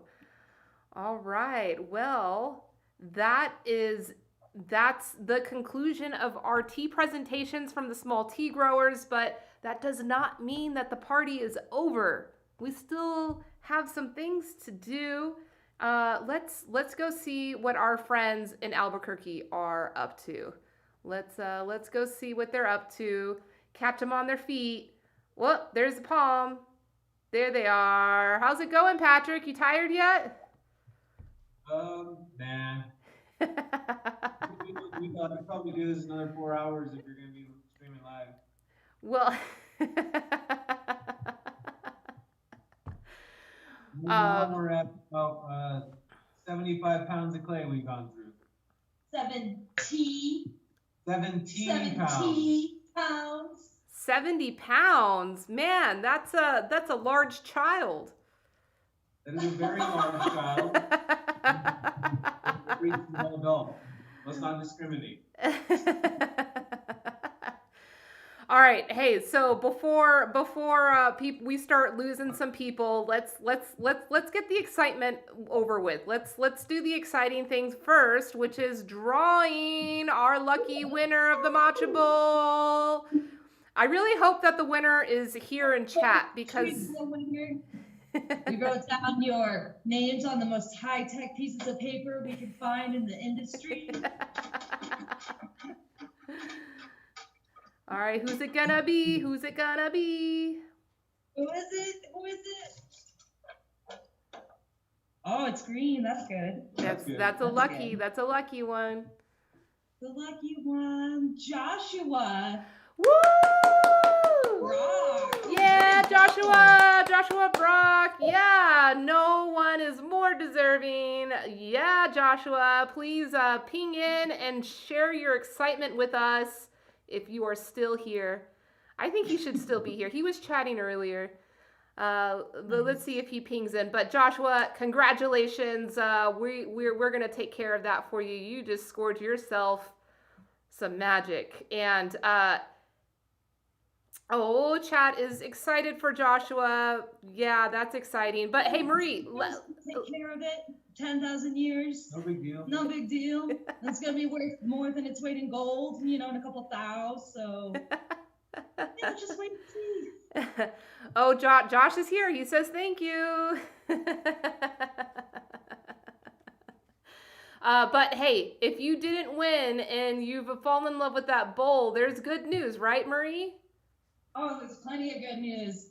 I'm trying to put up more matcha bowls up on Etsy, so hopefully you'll see those up soon. Oh, look at that glaze. Isn't that fun? That skirt. Yeah, that skirt turned out really nice. Don't be skirt. But this is what they'll sometimes refer to this as if you ever need to talk about matcha bowls or pottery with people. This glazed skirt right here. It's called a skirt. How do you get it to like not drip all the way down? Kung fu, time and experience. Lots of practice. Many mistakes. Too many to count. Once when you've glazed over 10,000 pieces, you kind of get an idea. You get used to it. But not too much, because they say in ceramics there's 3 relationships. So there's the potter and the clay, there's the potter and the fire, and then the third relationship is the fire and the pot itself, which you have absolutely no say in whatsoever. So you can do all the data collection and do really good record keeping and note keeping, but no 2 firings, no 2 bowls will ever be the same. Just like any 2 tea moments or tea parties. There'll never be another one like it. Aww. So Josh did say beautiful pottery and artwork on your Etsy. So it seems that Josh has already sneaked a peek. Oh, so thanks. Oh, that's nice. Yeah, this is our hand dug clay from our mountain ranch property. Yeah, so one of the things that we do that we're really passionate about is education in general. But that also means educating people, especially the next generation of potters, on all the things that go into how we've been doing pottery for a long time. And we've been digging up clay for hundreds of thousands of years probably, and we have been making it in pottery for at least a few dozen thousand years. So this is dug from Edgewood, New Mexico, right out of the side of the mountainside. This bowl over here is about 3 months old. It just came from the mountainside. This one's about 6 months old. And we pulled that right out of the mountain, hand processed every single bit of it, and then turned it into this beautiful object here. I don't know if you can see the gold flakes in this pot. It's very purpley with the gold speckles. Yeah, so our land is part of an ancient lake. And so about 400 million years ago, when this area was under the ocean, that eventually ended up trapping a large inland lake on one side of our mountains. And as the lake slowly dried over about 400 million years, that left this immense amount of sea life deposited in the mountainside. So we can actually find seashells and all kinds of different types of sea life fossils all over our property. So when we fire our clay, it's got these little tiny orange and gold flecks to it. And that's the ancient sea life turning into a gas and staining the pot on its way out in the form of a gas. And it's got this really beautiful look to it. My favorite clay to throw with. Hey, so can we have a count update on your number of bowls, Patrick? I lost count. Marie's gonna have to help me.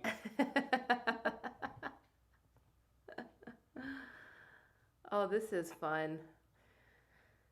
Have you guys been able to catch the whole stream, Patrick? No, well, we've just been watching the little chat room we have here, our little private chat. Oh, okay. Oh, yeah. You guys got the VIP room. What they call this, the champagne room, or in tea terms, it's the Darjeeling room. You know. Oh,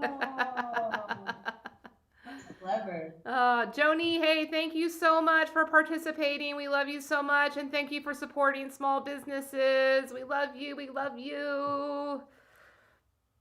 Aloha, pure aloha. Yeah, that's our good friend Joni in Hawaii. I'm sure you guys have talked with her before. She's a very active member of the tea community. Oh, she's awesome. Maybe Okay. one of the only people on the planet that has some of my mountain clay. I'm sure you guys have including talked myself. with her before. She's a very active member of the tea. Unbelievable. That was All right. supposed to be a secret. Disregard that last sentence. It is a secret. Oh, secrets. Okay. Yeah, Johnny's been amazing. I'm super appreciative of her. She bought some of my first tea wares when they went up online. It was super funny because one day I was posting this party guy one, and the same day I posted it, she swiped it off of the Etsy, and I was just amazed. Yeah, I no, was she's definitely got her finger on the pulse. That's for sure. I think so. I try to tell people, you better buy my stuff now while it's cheap. It's not gonna be this cheap, in a couple of decades. No, I'll make sure to keep it affordable. Oh, he's so nice. We'll still have affordable stuff.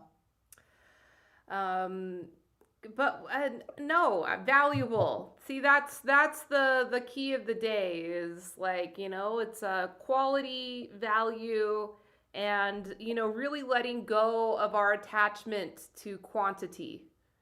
Right. So I think that someone summed it up earlier. I really appreciated on Twitch. One of our viewers said it's amazing what comes from quality instead of quantity. Yeah, I think that really hit the nail on the head for sure. I think in all of our lifestyles, honestly, in most aspects, I think most humans are finding out that that's a better way of life as a whole. And I like too how you were touching on the difference between being brave and being a fool. And it's kind of interesting because there's that common archetype of the fool. And any brave hero usually starts off as a fool, especially to their village. And most ancient fairy tales, the hero of the story starts off as a fool to the people around them. At least in the beginning. So in a way, you have to be, very brave to be foolish, to allow yourself to be that humble, to be willing to learn, and that the world has so much more to offer. Yeah, no, the world definitely has a lot to offer. Virginia, thank you so much. George and Virginia, thank you so much for tuning in and taking part in this awesome event today. We'll see you next time. Marie, Patrick, we got a question from Tommy in California. He asked if there are any unglazed mountain clay teapots available. Just this one so far, just the one. The last batch we overfired them and they all melted. Oh no. We have a couple of mountain clay pots that are glazed the same green as jade glaze, but not that are unglazed. Those are coming. Marie has decided that all of my pieces now will be unglazed on the mountain clay body. Yeah, And I think I agree with that. Yeah, it's a good idea. You put some good placement, and I was super upset about Yeah, that. we've been using the unglazed ones for several months now, and they're just fantastic. So we will be rolling out a lot more of those very soon. Yeah, the clay it's just too pretty. It's just too cover pretty. up with the glaze. And I like too how it interacts with some of the teas, you know. Mm-hmm. So I'm enjoying that aspect, like the different things that it pulls out. Yeah, so my recommendation, Tommy, is just to get linked up and start following Not Made in China, or find Marie and Patrick on Facebook and stay in touch with them to know when those teapots will be available.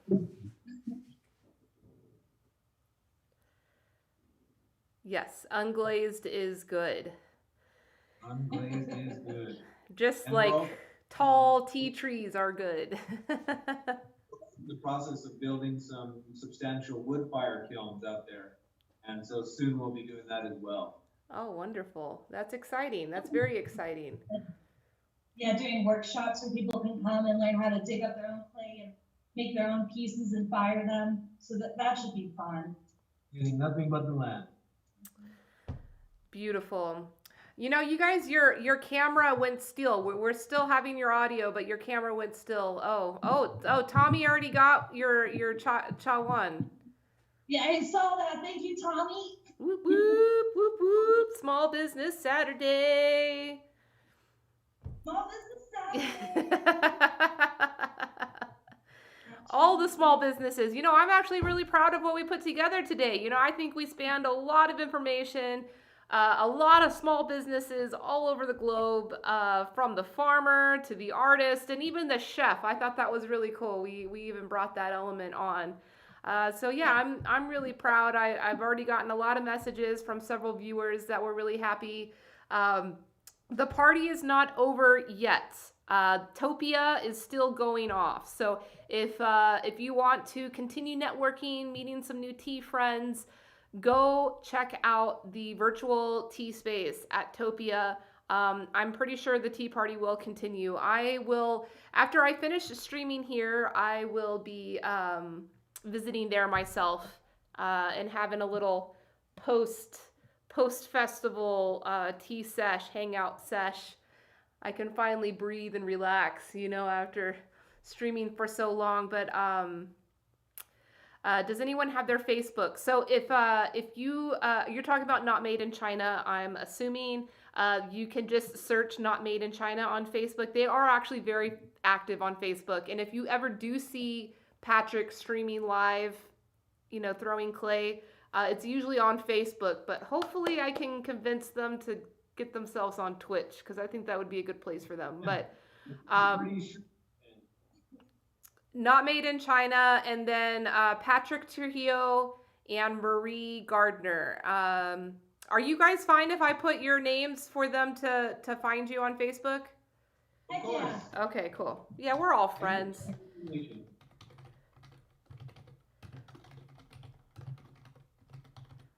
All right, so just search those two names, and you should be able to find them on Facebook. Stay in touch with them, support their art, support good tea. Support good tea businesses like Friday Afternoon Tea in Seattle that are serving good tea and supporting this wonderful ecosystem. Names, please. Yeah, George, I put them in the comments. Oh, I guess it didn't go through. I'm sorry, George. Let's see.